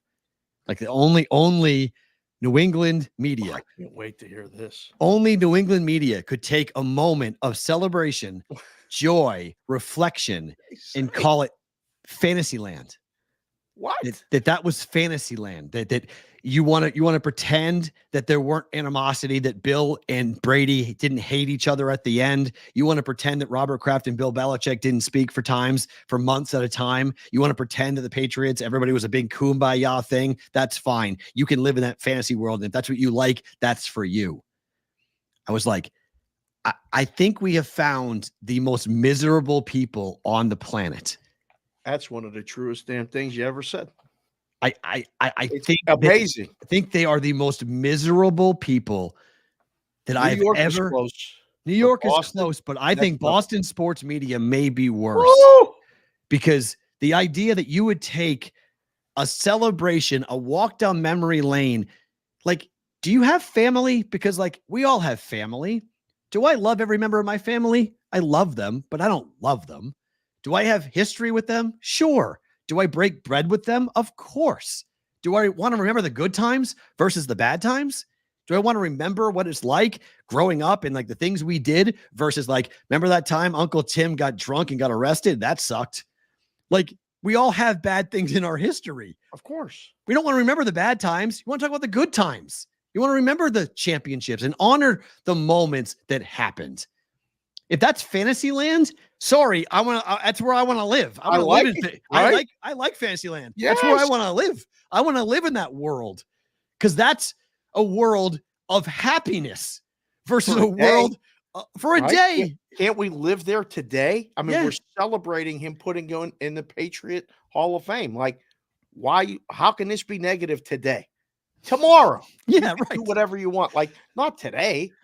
I mean, to look back on it and be like, I don't care if Tom Brady and Bill Belichick didn't speak. I don't care. He's like, remember, Brady left you. Like he's a woman that ran off to go sleep with her trainer. Like that's not what happened with Brady. Okay. No one was married to Tom Brady. The Patriots, the fan base, they weren't married to Tom Brady. Okay. He played for a team. It was his job. He wanted something new. He went to Tampa and he won a championship in Tampa to cement his status of being the greatest quarterback of all time to win the 7th ring. Was pretty good. I don't knock him for that. It was bad at the end. The team sucked. There were no weapons. I mean, Brady leaving, it's like the most myopic way of like being left at the altar that Tom Brady left us. And so he is mean. Like, what are we doing? I love that voice. Like, it's such a dumb thing that there is this big picture that Tom Brady's a villain, that Tom Brady actually is a bad guy.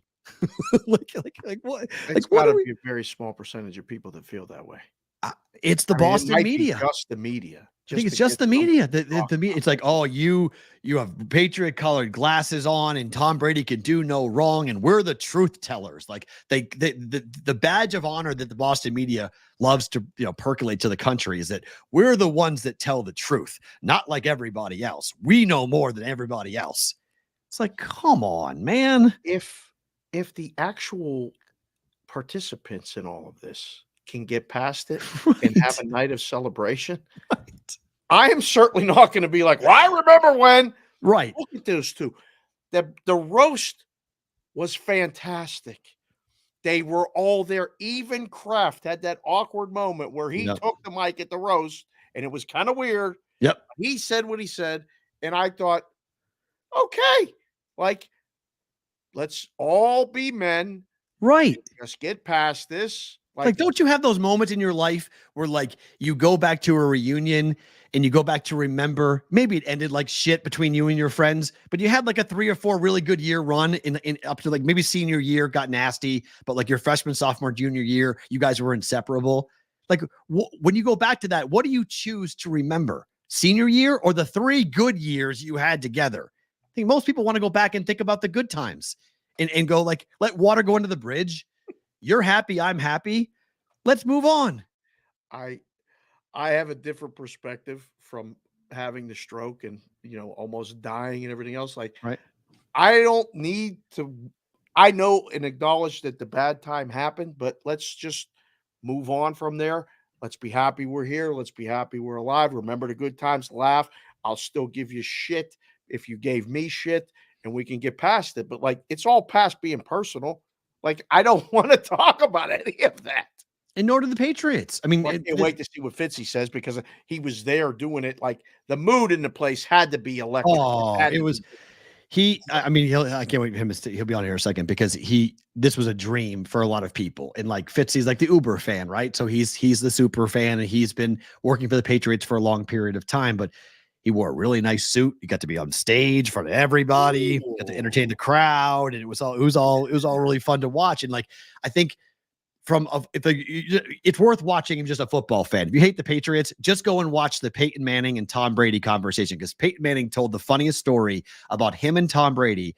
He called up Tom and he said, let's get together, me and you. Brady was just coming off his MVP season. Peyton was really good with the Colts. And he said, let's me and you work out in the offseason. And he said, but be quiet about it. You got to be quiet. Peyton says, so here's Brady showing up with Robert Kraft's plane in a small town Georgia airport. The Patriot plane lands. He's like, that's a violation of the salary cap, by the way. But he's like, that's a different story.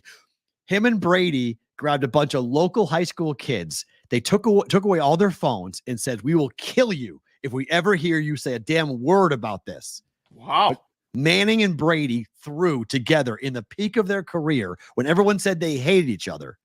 They were together in a small town in Tennessee, throwing to high school wide receivers. Imagine walking up on that. Imagine just like, you're just like a maintenance guy. And you're like, just walking up. You're like, Yeah, who's that? Who's that? Is that who's that? Is that? Hold on. Is that Tom Brady? What is going on right here? In small town Tennessee.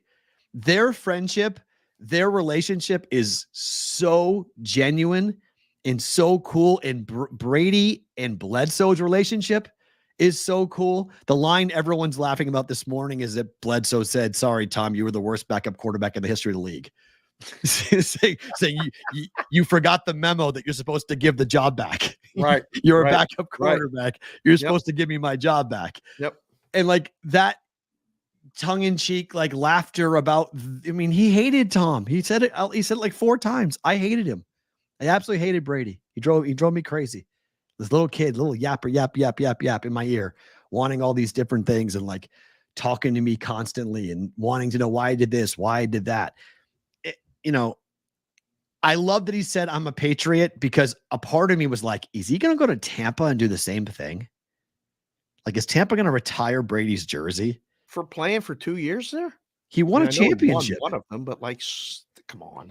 I mean, you win a ring. I mean, that's pretty impressive, right? You win a championship. I don't know. They're going to do a ceremony for Tom and retire number 12 in Tampa. Now they're not. Now there's no way they are. I don't think so. Yeah.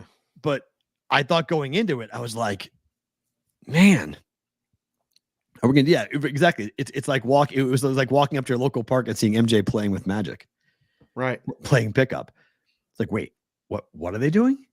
Like Peyton is just a really, yeah, you're right, Nikki. As a Patriot diehard, we hated Manning. Like we couldn't stand Manning.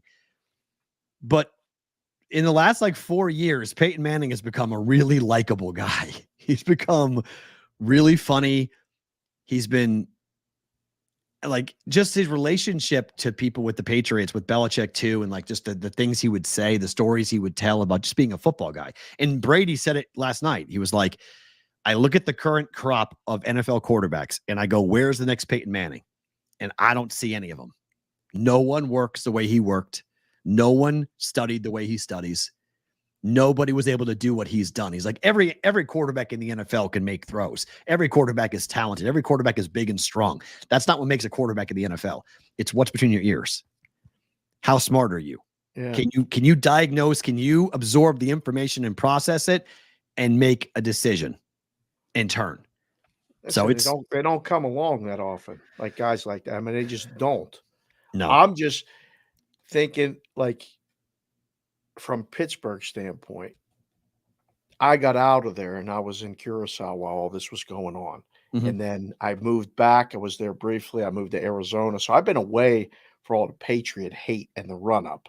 Right. So I've been able to appreciate the Patriots and respect them for who they are. Now it's annoying because they always beat the Steelers. They just always beat them. Yeah. And they walked in there as huge dogs and won in Pittsburgh and like the tormented Cowers teams. And it was like, really? And then it kept going. We opened the regular season once in New England and there were 6-point dogs. And I was in the book going, the Steelers are going to get killed. And they're like, what are you talking about? I'm like, they're the standard. They're that much better. I was able to see it. Yeah. And it's good to know that, like, Peyton and him had that relationship and let the media talk while they were hanging out, throwing passes to high school kids. Yeah. And look, I mean, people say Eli Manning, the Brady, Eli Manning thing. I mean, I think Brady he's so much about the team. Yeah. I don't think he really looked at it like him versus Eli. I don't think that's his, like, he has no animosity towards Eli. It was just, his team won. He beat him twice. That's it. I mean, Brady lost. You lose Super Bowls. Like, it happens. You lose Super Bowls. So like he lost 2 Super Bowls to Eli Manning. And I think it's going to be like the statue's coming next. They hinted at that. There's going to be a Tom Brady statue, and that will be the next time they do a whole thing. How do you think we'll end it with this? And I don't know if Fitzy's coming on or not, so we'll move on to hockey before we go, because I was holding it for Fitzy, but I don't know if he's here. He hasn't texted or not. But okay, how is he going to do as a broadcaster? I don't know. I mean, I thought he did great at the roast. I thought the clips that I've seen of the speeches are great. I don't know, if that translates to. I don't know if that translates, because I want to hear him talk more. But when you're the analyst in a game, right, different story. It's quick in and out. And if you talk too much while I'm watching a game, I don't want to hear it. Like, fair. Again, I'm not the audience because I love watching the games without sound. So how do you think he's going to do as an announcer? I think he's going to have a rough first year. I think people are going to. Who's he going to get paired with?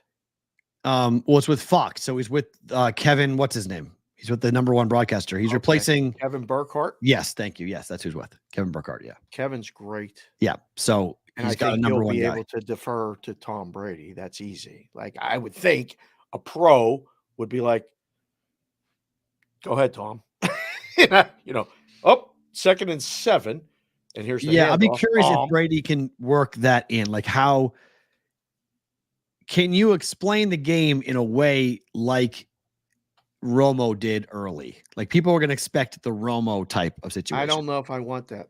I don't know if I need. You know what I want? I want Tom Brady in a studio talking about stuff. But that's not his role. I think that role is way better. Like, I'm so impressed. Give him time to process, like, watch a little and then talk. And what would you say, Tom? about this right now? What are they saying in that locker room at halftime? I think he would be great at that. The rumor is, Eric, that Brady spent that 1 year off doing exactly that. Like, remember how he was supposed to start last year? And he spent an entire year. Yeah. Supposedly, he spent the entire year working on how to call spent games. the entire year also trying to figure out his life. It was unraveling behind the scenes. He was, divorce and everything else. And True. That would have been tough to be going through all that and then trying to do this job in front of millions of people every day. With the expectations for him are to be John Madden tomorrow. Troy Aikman better, 100 times better than Tony Romo. Like, he's standard. He's Tom Brady. What does he do wrong? Like, what is he not good at? Right. Yeah, Breeze was awful. Drew Oh. Brees, he was awful. Drew Brees was not. And he wants to come back and do it again. Fitzy's here, but his camera's not on. So once Fitzy's camera gets set, we'll get Fitzy on. I don't know if he's having a camera issue to turn his camera on. You want to do audio? I guess. Oh, there we go. There he is. Give me a thumbs up when you're ready, bud. We'll put you right on. You're good to go. All right, let's put him right on. Let's get so Fitzy, Nick Stevens, one of the MCs from last night's Brady event, which was pretty damn cool for him to watch him do this. Joining us once again here on BVB. What is up, my friend? How are you? Busy day for you. Thank you for coming on today. My name is Nick Fitzy Stevens, and I am a Patriot fan. Holy shit, you guys. I cannot tell you the gamut of emotions, the emotional roller coaster, the crest of joy and nostalgia and reminiscence and Foxboro football feels that last night was. And my feet haven't touched the ground yet. I can't. Did you cry, Fitzy? Did you cry? All right. I didn't go full Randy Moss. All right. I didn't just start openly weeping on stage. But then again, I also didn't just get a completely spontaneous 90-second standing ovation from the fans who used to do the whole Randy Moss thing and cheer him on many given Sundays for 3 1/4 seasons before he got traded back to his original team. Edelman almost cried. Brady broke down several times. Oh, I'm not going to say it was like, Dave, that it was like a full-blown, Super Bowl 51. I can't believe they completed that. People just, grown men crying, hugging, high-fiving, everything together. Like, that was probably the most emotional I ever got as it relates to the Patriots. But, oh, yeah, there were people last night, just... Right. Oh, wow. The pollen count must be really high around here. Huh? Yeah. Right. I mean, there's every reason to you get to see all these guys together again. They got the band, and not just like the band, like one particular iteration that you love of the Patriots. Like, the band is 2000 to 2020, and both going to rehearsal on Tuesday and then being a part of the ceremony last night. It was so awesome to see guys like Deion Branch and Troy Brown hanging out with James White and Devin McCourty. Like, they each represent different parts of the double dynastic run of the Patriots. But in this super run of 20 years and 6 Super Bowls, it's just one giant fraternity of guys who absolutely love each other. And there were 2 common ties, 2 common threads. Their absolute love and admiration of Tom Brady and their absolute hatred but respect of Bill Belichick. It's interesting to hear. I think the players talk so glowingly about Brady and not mention Belichick right along with the same words. Like, this has been with the roast and now with Brady. Right. What does that do to that dynamic? Because the standing ovation that Belichick got from the fans was a little bit different than the things that were being said on stage by the players. But I think Belichick doesn't mind that. Like, that's the wall he lives on. That's the hill he's willing to die on. Like, the one thing about Belichick that I'll admit is that he was an MFer from day one all the way until January 2024. He never changed. If there's any constant to it all, like Brady changed, obviously, and we're not just talking about like the Botox, the jaw surgery, the collagen, the suntans, the fact that he went from pudgy California kid who could chuck that rock over them their mountains to like international alien superstar who could dress like an Egyptian god at the Met Gala and then lead a 25-point comeback on Sunday. Yeah. Holy Moses. He changed. He evolved. And yet still the crazy thing is, Brady could be, this is one of the things I want to get to sometime soon. We're going to have Logan Mankins on our podcast, the Six Rings and Football Things podcast next week. Saw him. What a dude he is. Just, like forearms the size of most people's quads. He's a farmer now, just lives out in the country, doesn't give a crap about anything else. And I was just like, oh, when this is over, you don't have to worry about taking your truck or an Uber. You can just get on your big blue ox and go home. Guy is just an absolute hoss to this day. Most of the players are in terrific shape too. Gronk could throw them on and give you 15 to 20 plays on Sunday, guaranteed. A lot of the offensive linemen, now have dropped 100 pounds and done like that. The whole Joe Thomas Magic Mike routine. They look awesome.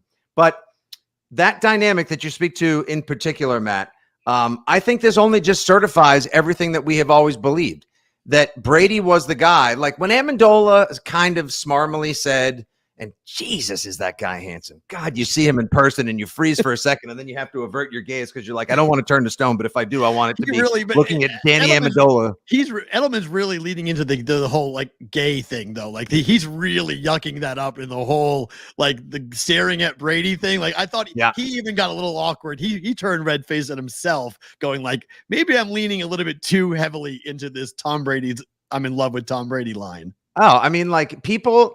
His teammates and former players and most fans look at Brady the same way, Aretha Franklin probably used to look at a chocolate cake, or the way that I look at a fresh 4-pack of double IPAs. Love. Yes. It's amazing. But yeah, when Amendola said in the dynasty, and this was feedback I got from a lot of people last night, was, the dynasty series was not the closure, was not the behind the wall telling that we really wanted. Last night felt like the last page in the book. It felt like the wax stamp that got pressed on top of the book and it got tied and put in the vault. It's done. We're good. Now we have closure. Brady's going to get his statue. They're going to have the 12-foot bronze Brady statue now out in the plaza next to the hall by the entrance to Gillette Stadium. Wow. That's going to be it's awesome. I mean, I've always joked that whatever statue for Brady should be the same size as Christ the Redeemer, because he's been that important to New England for 20 years. You imagine just a giant stone Brady, but instead just pumping his fist right. Now you're going to get that in the plaza. But I was thinking about this, and this is kind of, Dave, where I did get emotional thinking about all this. Not only was I fired up by Brady's incredible speech and his I am Spartacus moment at the end. My podcast partner was saying speeches throughout history that you've had from Herb Brooks and John Wooden and other people that have become teaching lessons for sacrifice, sports, effort, being a legend, all the things necessary to game it and do it the right way are now going to be replaced by this Brady speech, which was awesome. And, I'm just getting, those touchdown tingles again, thinking about it. But I was thinking about when the statue is finally up and, sports, I always describe, sports and being a sports fan in particular as emotionally connective tissue, right? That's something that fathers and sons, fathers and daughters, mothers and daughters and sons have, right? We can always talk about the game. We'll always reminisce the time you hit your first home run or the million different stories and ways we can all relate to each other. And then guys like Matt and I become pals on social media via our love of Boston sports, and then actually hang out. And then I have a bunch of friends like that in this real life that I would gladly take a bullet to a toe or the lower leg for. But this statue gets built, I'm going to see that. And then I may, that may be a way, my dad took his final bow on the stage about 2.5 years ago. I think a lot of people are going to see it and they're just going to immediately connect to an uncle that used to take them to games, or their dad, or a buddy they may have lost. And, that it's going to be not like a weeping wall per se, but it'll just be something there'll always be a lot of emotion circling around that statue, which is going to be freaking awesome. It's going to be great. And it could be a weeping wall. I'm going to turn off the love fest for a second because it was a great moment. But their season wins is 4.5, Fitzy. Mm-hmm. It's going to be a hard transition to all of this now. What's next? How do you go? As a Patriot fan, are you closing the book and then going, all right, this is the team and they got the uniforms and everything, but what do we do now? Yeah, I kind of do wish they would actually change the uniforms at this point, or go back to either full-time Pat the Patriot, Yes. go back to the 90s baby blues that the Vincent Brisbys and the Vincent Browns and the Chris Slades I wore. hate the Because uniforms. at least, but Peralt, like that team sucked. And then it's then fine. Bledsoe and Coates and Troy Brown and Right. Vinatieri and Ty Law and Curtis Martin picked that team up out of the ashes. And then Pete Carroll sort of started putting them back in the ashes. And then Kraft was like, all right, time to go. And, he buys Belichick, and Belichick makes the most difficult decision. The one that he screwed up in Cleveland, he got right here in Foxborough. I'm completely okay with it, but I was thinking yesterday, I'm standing on stage, right? And I was out there for almost 2 hours doing the pre-show in stadium and then live on patriots.com and their socials for a long time. That's a long time to vamp, by the way. If you think I can fill time here on a 15-minute hit, close to 2 hours in a stadium full of 55,000 people, that's a lot. Fitzy, stretch for time. Got it. So I'm standing on stage, and I'm in front of like a 40-foot tall canvas or like nylon 12 looking like the back of a Brady jersey. And the cynical side of me, which will always still exist, even though we have bathed in the luxury of the 12, soon to be 13 championships this century, the cynical side of me thought, now, is this the number of the man we're honoring tonight, or the number of losses the Pats will have by week 14? That's a good number. It's a really good point. If you guys are with us on SiriusXM and Sports Grid TV, thank you for being here. If you guys are with us on YouTube and Twitter, don't move. We're sticking around more with Fitzy here for us here on BVB. So I want to go back to last night just for 1 second, because I didn't get this question answered, and you and I are about the same age. Did at any point in that whole walkthrough, because I texted somebody that I've known for a while, and I said, holy fuck, I'm old. Yeah. Like that walkthrough of everything, thinking about where I was in 2000 and where I am in 2024, that 24-year run to like, that's the majority of my adult life, Fitzy. Like that run is basically all of my adult life. I'm 47 years old. Like, 24 years ago, I was 23 years old living in Omaha, Nebraska. Like when this whole thing began, like what was that like for you being there, kind of walking down memory lane?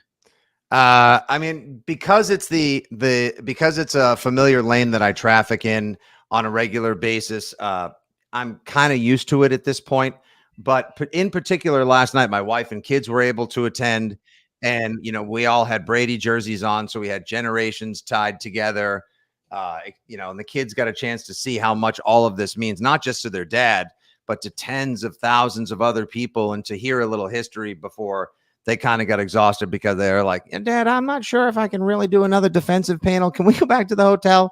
But to look at the significance of it, like in the year 2000, like I didn't have any career. I didn't have the proverbial pot to piss in, the window to throw it out of, the alley for it to land in, none of it. And then sort of things all came together as an outlier when I took a little something or other and put it to YouTube, and a career blossomed from there. And I just rode that wave, like Crush the Turtle and Finding Nemo, for as long as I freaking could. I got on that current, and I was just like, let's go, bro. And it just never stopped. And like, then when it abruptly stopped in March of 2020 and the world shut down, I almost think in some ways that made it easier for us not to mourn the loss or the departure of Brady at that particular time. Right. It was really tough. And now to think like, holy smokes, in that time, I've lived the prime of my life. I met and married somebody. We've had kids. Like, my best years are just like yours and so many other Patriots fans, Matt, are inextricably tied to Tom Brady, to Bill Belichick, to Donta Hightower, to Teddy Bruschi, to all of to Earth Wind Moreland, to Antoine Smith, to Danny Woodhead. Like, these are like, it's why it feels like family. Yeah, and I'm sure there are probably a generation before you, Dave, in Pittsburgh that probably look at, Lynn Stallworth and Swan and Harris and all of them. And they're just like, they were fixtures in my house. Like, Peralt will tell you, like, going to a formal function, like whether it was either like a bar mitzvah or a christening or a first communion, wearing a 12 or an 87 jersey was considered New England formal wear for freaking 15 years. It still is, and will be now for the next 20 years. Yeah. Because it's going to take a little while to even come close. Don't you sleep on my guy Javon Baker or Jalen Polk. We got some playmakers. It's going to take some time. It's going to take some time. Bullshit. Listen, that Come big on, old Fitzy. Stop the bullshit. that big old pile of country handsome and happy that they took out of North Carolina, they're going to need some time. And it's perfect that they got Van Pelt, McCartney, and McAdoo in there because they're not the greatest play callers, and I don't need them to be. I don't care if they use the friggin' Coleco play toy I used to have in the 80s that moved dot matrix bits up and down across a tiny screen when they call the plays. Just make sure you fix the hitch in his shoulder, the footwork, and help him diagnose what a professional defense does. Yeah. And in time, they'll be okay. But here's the thing. Just like we have all of this forever. Like the Steelers were great a little bit before you could appreciate it in the prime of your life. Yep. Peralta and I will be, crapping all over ourselves, feeding peas to our eye sockets in our 80s from wheelchairs or uploaded into the metaverse at some point, part of the AI revolution to come with our robot overlords saying like, my best days were with Brady, Belichick, Gronk, and Edelman, and damn it, that's the only way I would have wanted to have lived. It does feel like family. I get it. I'm the same age as him. Tom and I are the same age. Does the Celtics feel that way, Fitzy? I just want to get this out of the way. Are you there yet? Like, I mean, you know, the Celtics, good 80s, blah, blah, blah, blah, blah. This team is young. They're waxing people. I mean, they are beating everybody. Nobody wants to give them credit. You just said they're going to win a championship and add to another one. Oh, come on. The only disappointment to all this, Dave, is that I didn't jump early on the action of either Jaylen Brown or Drew Holiday for MVP. Right. I should have. I should have put beer and pizza money on both of them, thinking like it'll pay off fivefold if it comes to pass. I do really love this team, and I love the playoff version of this team more because Jaylen Brown decided to develop a killer instinct and a bad attitude, which this team desperately needed. Derek White's clutch and utilitarian skills are on full display. Best blocking left hand the NBA has ever seen from somebody under 6'5" that I can possibly think of. And Drew Holiday, my God. This guy, he was the binding agent. You're like, how come my burgers keep falling? Someone's just like breadcrumbs in the egg. You make the meatballs. That's exactly what Drew Holiday was. He's a professional. He's a veteran. He's been there before. He's calm, cool, and collected under pressure. And even the ultra super weirdness of Missoula can't screw these Celtics out of a championship. And in fact, if anything, that great bench they surrounded him with this year, Charles Lee, Jeff Van Gundy, and Sam Cassell, has probably brought some experience, some knowledge, balance, and focus to him. And it's great. And if I may just add one, fucking fair. I know it's not fair. Do the Patriots and then just roll right into the Celtics. It's just sort of like that photo. Champion. Like, what's that photo where like there's one god sitting on a cloud and there's another one on a lower one, and like the fingers are about to touch, and it's just sort of like the passing of that godlike energy. That's what last night was, which sucks for you and most of America. Brady said, "I'm good here. Now it's your turn, Celtics." You're gonna be stinking of duck boats and superiority and arrogance and elitism, and I can't wait to so effing insufferable again. The Sox may make the damn playoffs. I mean, and the Red Sox might be the playoffs. What the hell's going on? It's so good. All right, listen. We'll let you go on this. I just have to ask you this question because you're part of the Boston media. So I just need to ask you. You're not like them, so it's why I love talking with you. But do you ever get frustrated being part of a group of people that even when last night, the joy that I found watching and being just a spectator, you were a part of that. You were on the stage. You got to set that up and be a part of it. That there are still some in Boston media that called last night fairy tale land and fake, and if you like to live in pretend world, that last night actually wasn't wonderful, that last night was a bunch of lies. Does it ever piss you off that people from our neck of the woods are that big of a pessimistic personality? You know, just the same way, Peralt, that those people seem to have an immunity shield against joy, emotion, happiness, and sincerity. Like, I was grabbed by the ankle and dipped in the river shit a long time ago, like myself.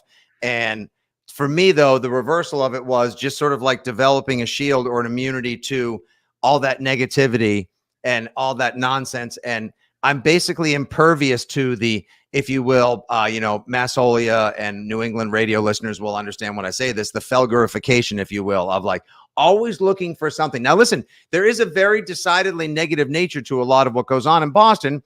because the weather sucks and the roads are curvy and there's all this traffic and the line at Dunks and blah, blah, blah. Oh, and this person parked in front of my house. All the crap that goes on with our provincial, like petty, nonsensical, whatever that makes up for the New Englander, right? I understand all that. But the great thing is, to me, that any angst, any agita that I had about all of that was just washed away by the Brady years, the Brady and Belichick years. So I don't care what they say. Like some dipstick from, Braintree, Mass, who cut his teeth in New York City and has found his way all across the country, was able to, live out a dream and get up on the stage last night and MC a show where they celebrated Tom Brady and gave him the Hall of Fame fitting and tribute he so richly deserved. Larry Bird had one 30 years ago. They sold out the Garden. They charged just as much money, but there wasn't social media for people to try to find a way to get under your skin and get your quote tweets and your likes and your clicks and the callbacks on sports radio. That's the game. Let them play it. You're not going to ruin my fun because, inside their beating little shriveled up raisin of a heart, I'm not sure if there's actually any joy in the first place. Inside mine exists October 13th, 2013, when Tom Brady found Kenbrell Tompkins in the corner of the end zone for an improbable touchdown with 7 seconds left. And then 4 hours later, David Ortiz hit the grand slam comeback in game 2 of the ALCS. We've got that and so much more forever. And damn it, you can't take it away from us. You're the best, my friend. Thank you for being here. Thank you for coming on. Congrats on last night. It was a joy watching you on stage. I really appreciate it. We'll do it again soon, all right? Can't wait. This is always the best chat. You guys take care. BVB Thanks, for life. Thanks, man. That is Fitzy, GFY. Go fuck yourself is what he came up with. That's the line in case you're curious what GFY stands for. Yes, it means exactly what you think. I can't wait to meet him in person and just sit and talk. It's He's as real gets. I love it. He's the antithesis of the bullshit in the Boston media and a guy who actually likes sports. He likes sports. That's a requirement for the job. If it's you're not really for some people, and be good at it, you gotta like the sports. No, you can just be a shit thrower and you can get attention. Like you can shit on everything, and just if you throw shit on everything, then everything's wrong, everything's bad. And like I said before, the most frustrating part of all of it is that the more negative you get, the more people in Boston want to hear you talk. It's the most psychotic mental condition that the Puritans instilled in everyone in New England, that negativity sells more than that. In that market, negativity sells more than anything. And he's like a beacon of light for me when I hear him talk, because he just is a happy guy. Fitzy just likes what he does. And as I get older and, with everything that I've been through, I've said this, and I don't know why I say it, but lights find the light. And the joy that I get, you text me yesterday, hey, Fitzy's good to go for tomorrow. I'm like, perfect. And then you're like, oh, by the way, he's hosting the thing. I'm like, oh, really? I thought he was going, but you're like, no, he's going to be on the stage. And like, oh, I can't wait to talk. He'll be all geeked up. Yeah, so that was a lot of fun. Thanks, Tim, for that. Okay, hockey, game 3 tonight, Florida and Edmonton. Oilers favored. Line is climbing, -135. Total is 5.5. This stat's crazy, Dave. McDavid and Draisaitl, 15 shots, no goals in this series. I know. It's got to change tonight, right? There's no option. It goes the way of the basketball series. If they're not them tonight, big trouble. That being said, if there's going to be a game in a series that's going over, it's tonight. I don't think it is. Okay. I said before the series, and I'm sticking to it. The series is going to be under, maybe one over. If you find 5.5s, I think you play under. I actually like it's 5. Let me see. They're not going to 5, are they? Well, it's 5 under 35, 5 under 30. Really? 5.5, 5.5, okay. 5.5. Oh, okay. Woo. No, okay. 5.5. But you got to lay the serious juice now. So yeah. But I really think, just based on the past and history and all these things, the way that game ended the other night with Edmonton and all the shenanigans and everything else, you're getting everything they got. Can Florida beat them? Sure. But the game in this series that Edmonton's going to win is tonight. I'm leaning Edmonton right now. Now I'll be on In-Game Live. We'll have it. How big of a loss is Barkov? It's huge. That's why. That's why I think it goes under. I don't think Florida's going to score as much. I think their offense is going to be bad. I mean, Florida doesn't need to score more than 2, right? Fair. Like the final score of this game could be 2-1 or 2-0 again. Right. And missing one guy in hockey, even when it's like one of the best guys, it's big. But it's the reverb of what you have to replace that guy. Now, do you mess up all the other lines, or do you just throw somebody from one line onto that and don't mess up the other 2 or 3? Like, do you just move the right wings up and play everybody, and everybody plays with somebody different? When you have to replace 20 to 25 minutes of ice time, it's a big deal for everybody, which means to me, you play a little defensive, you play smart, and you play to counterattack more. Oh, Barkov is playing. He's in. Barkov's in. Thank you, guys. Oh, I thought he was out. He's in. Right, okay. I would think he was in. Like, I took didn't a know. Shot.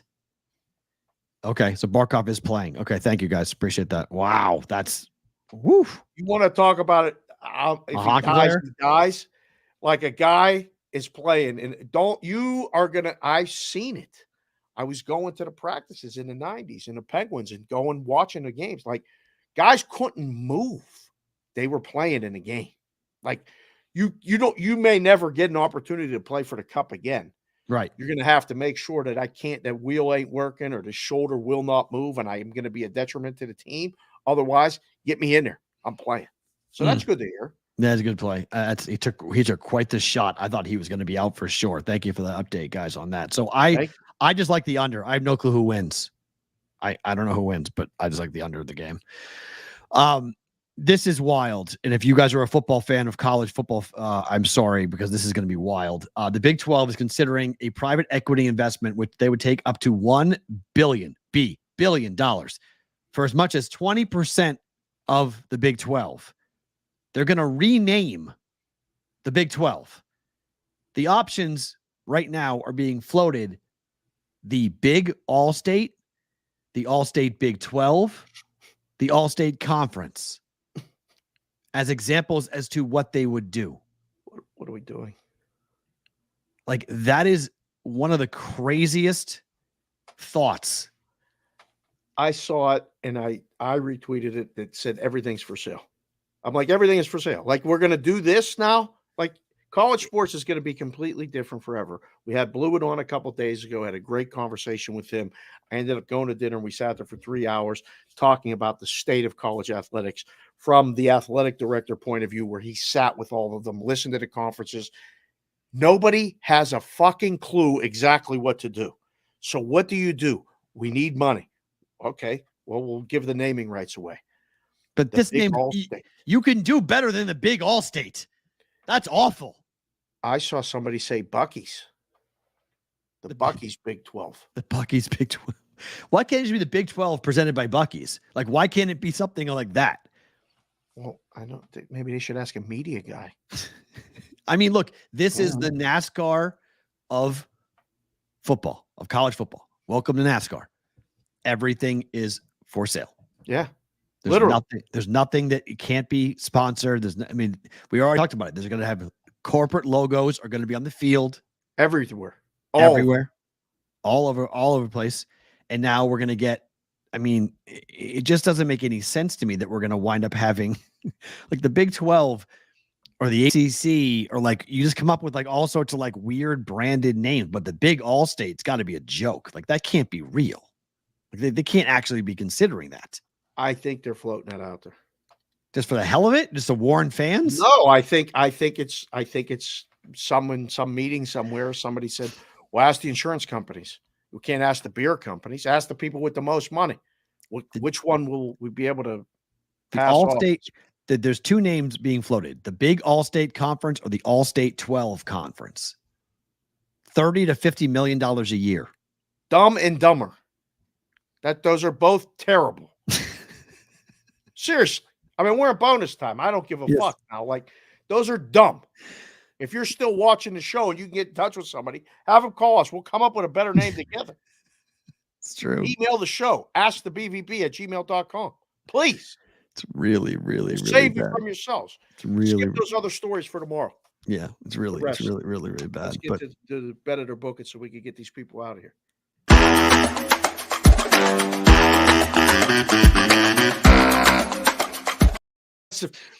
Ask our chat.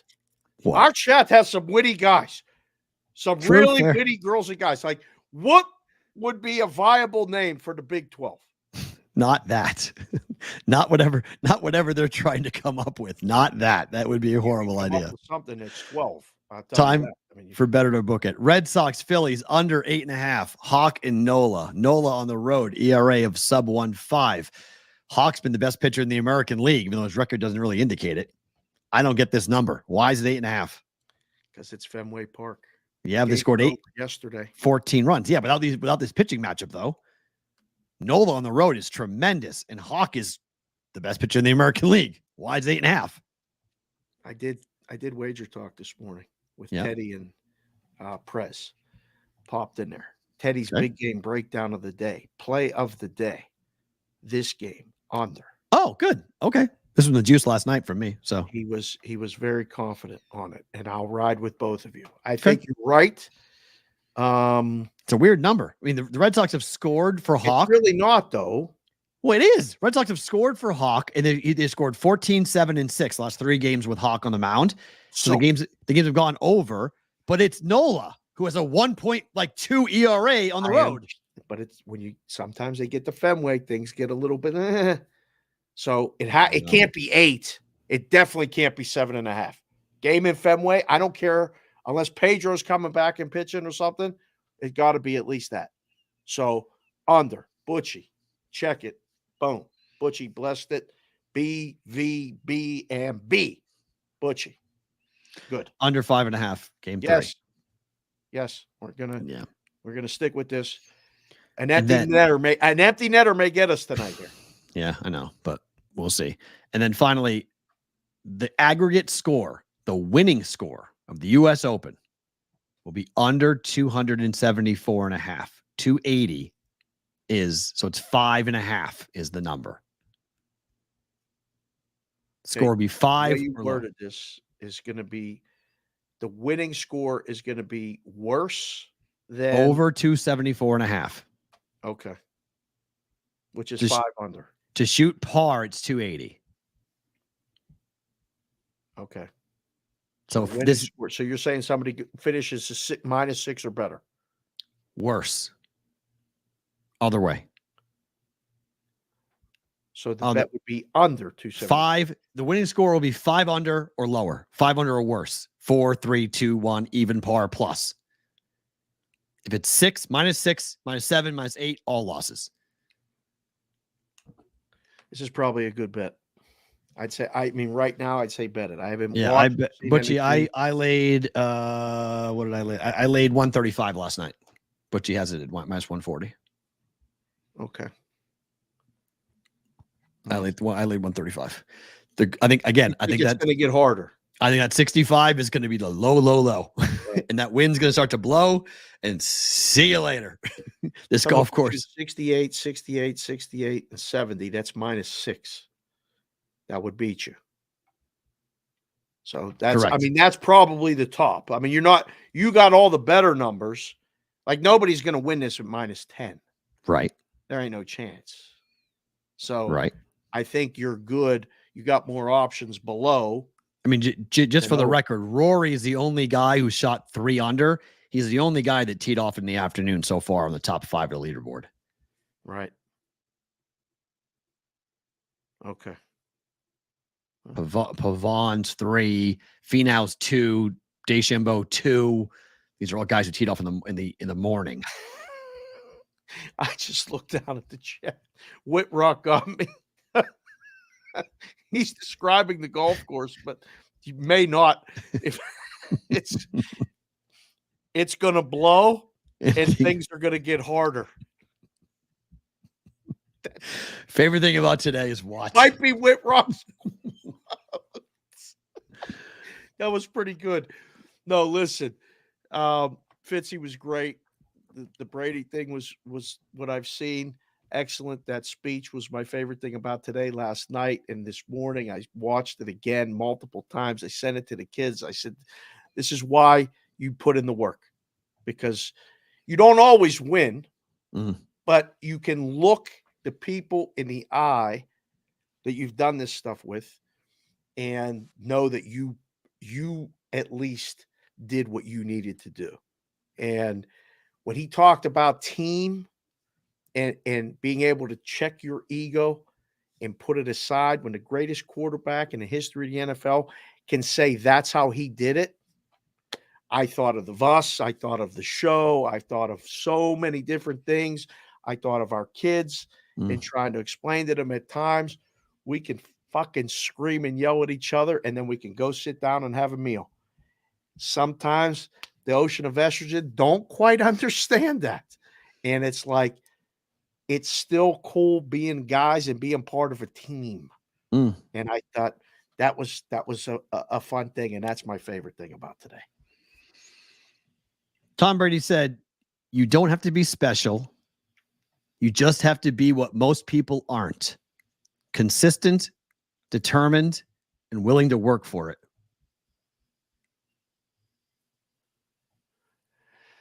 That's a big ass t-shirt, but I want to wear big ass t-shirt, but it's a Tom Brady quote. It's a quote that I'm going to say for a long time.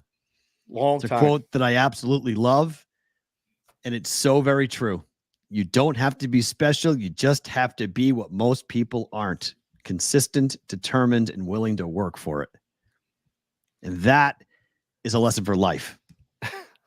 Forget sports. That's a lesson for life. He was talking about it as football. He was using it in a football context, saying, do you want it?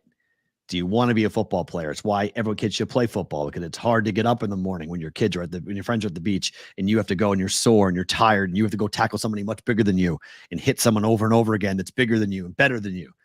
It teaches you about work ethic. It teaches you about being focused. But that's such a great life lesson about you don't have to be special. So many kids think they have to be elite. It's actually no. Do you want it? Will you do the things that nobody else will do? Will you be uncommon?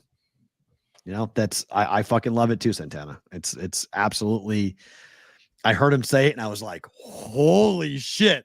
Like, I'm going to go run through a wall right now. I did. I already did. As soon as I heard it, I was like, yep, I got to go for a walk. I was fired up. Do shit and be excited. And I said, that's the show. Yeah. Right? It really is. People It's everything. Asking us, how you guys doing it? We show up. We're doing everything we can.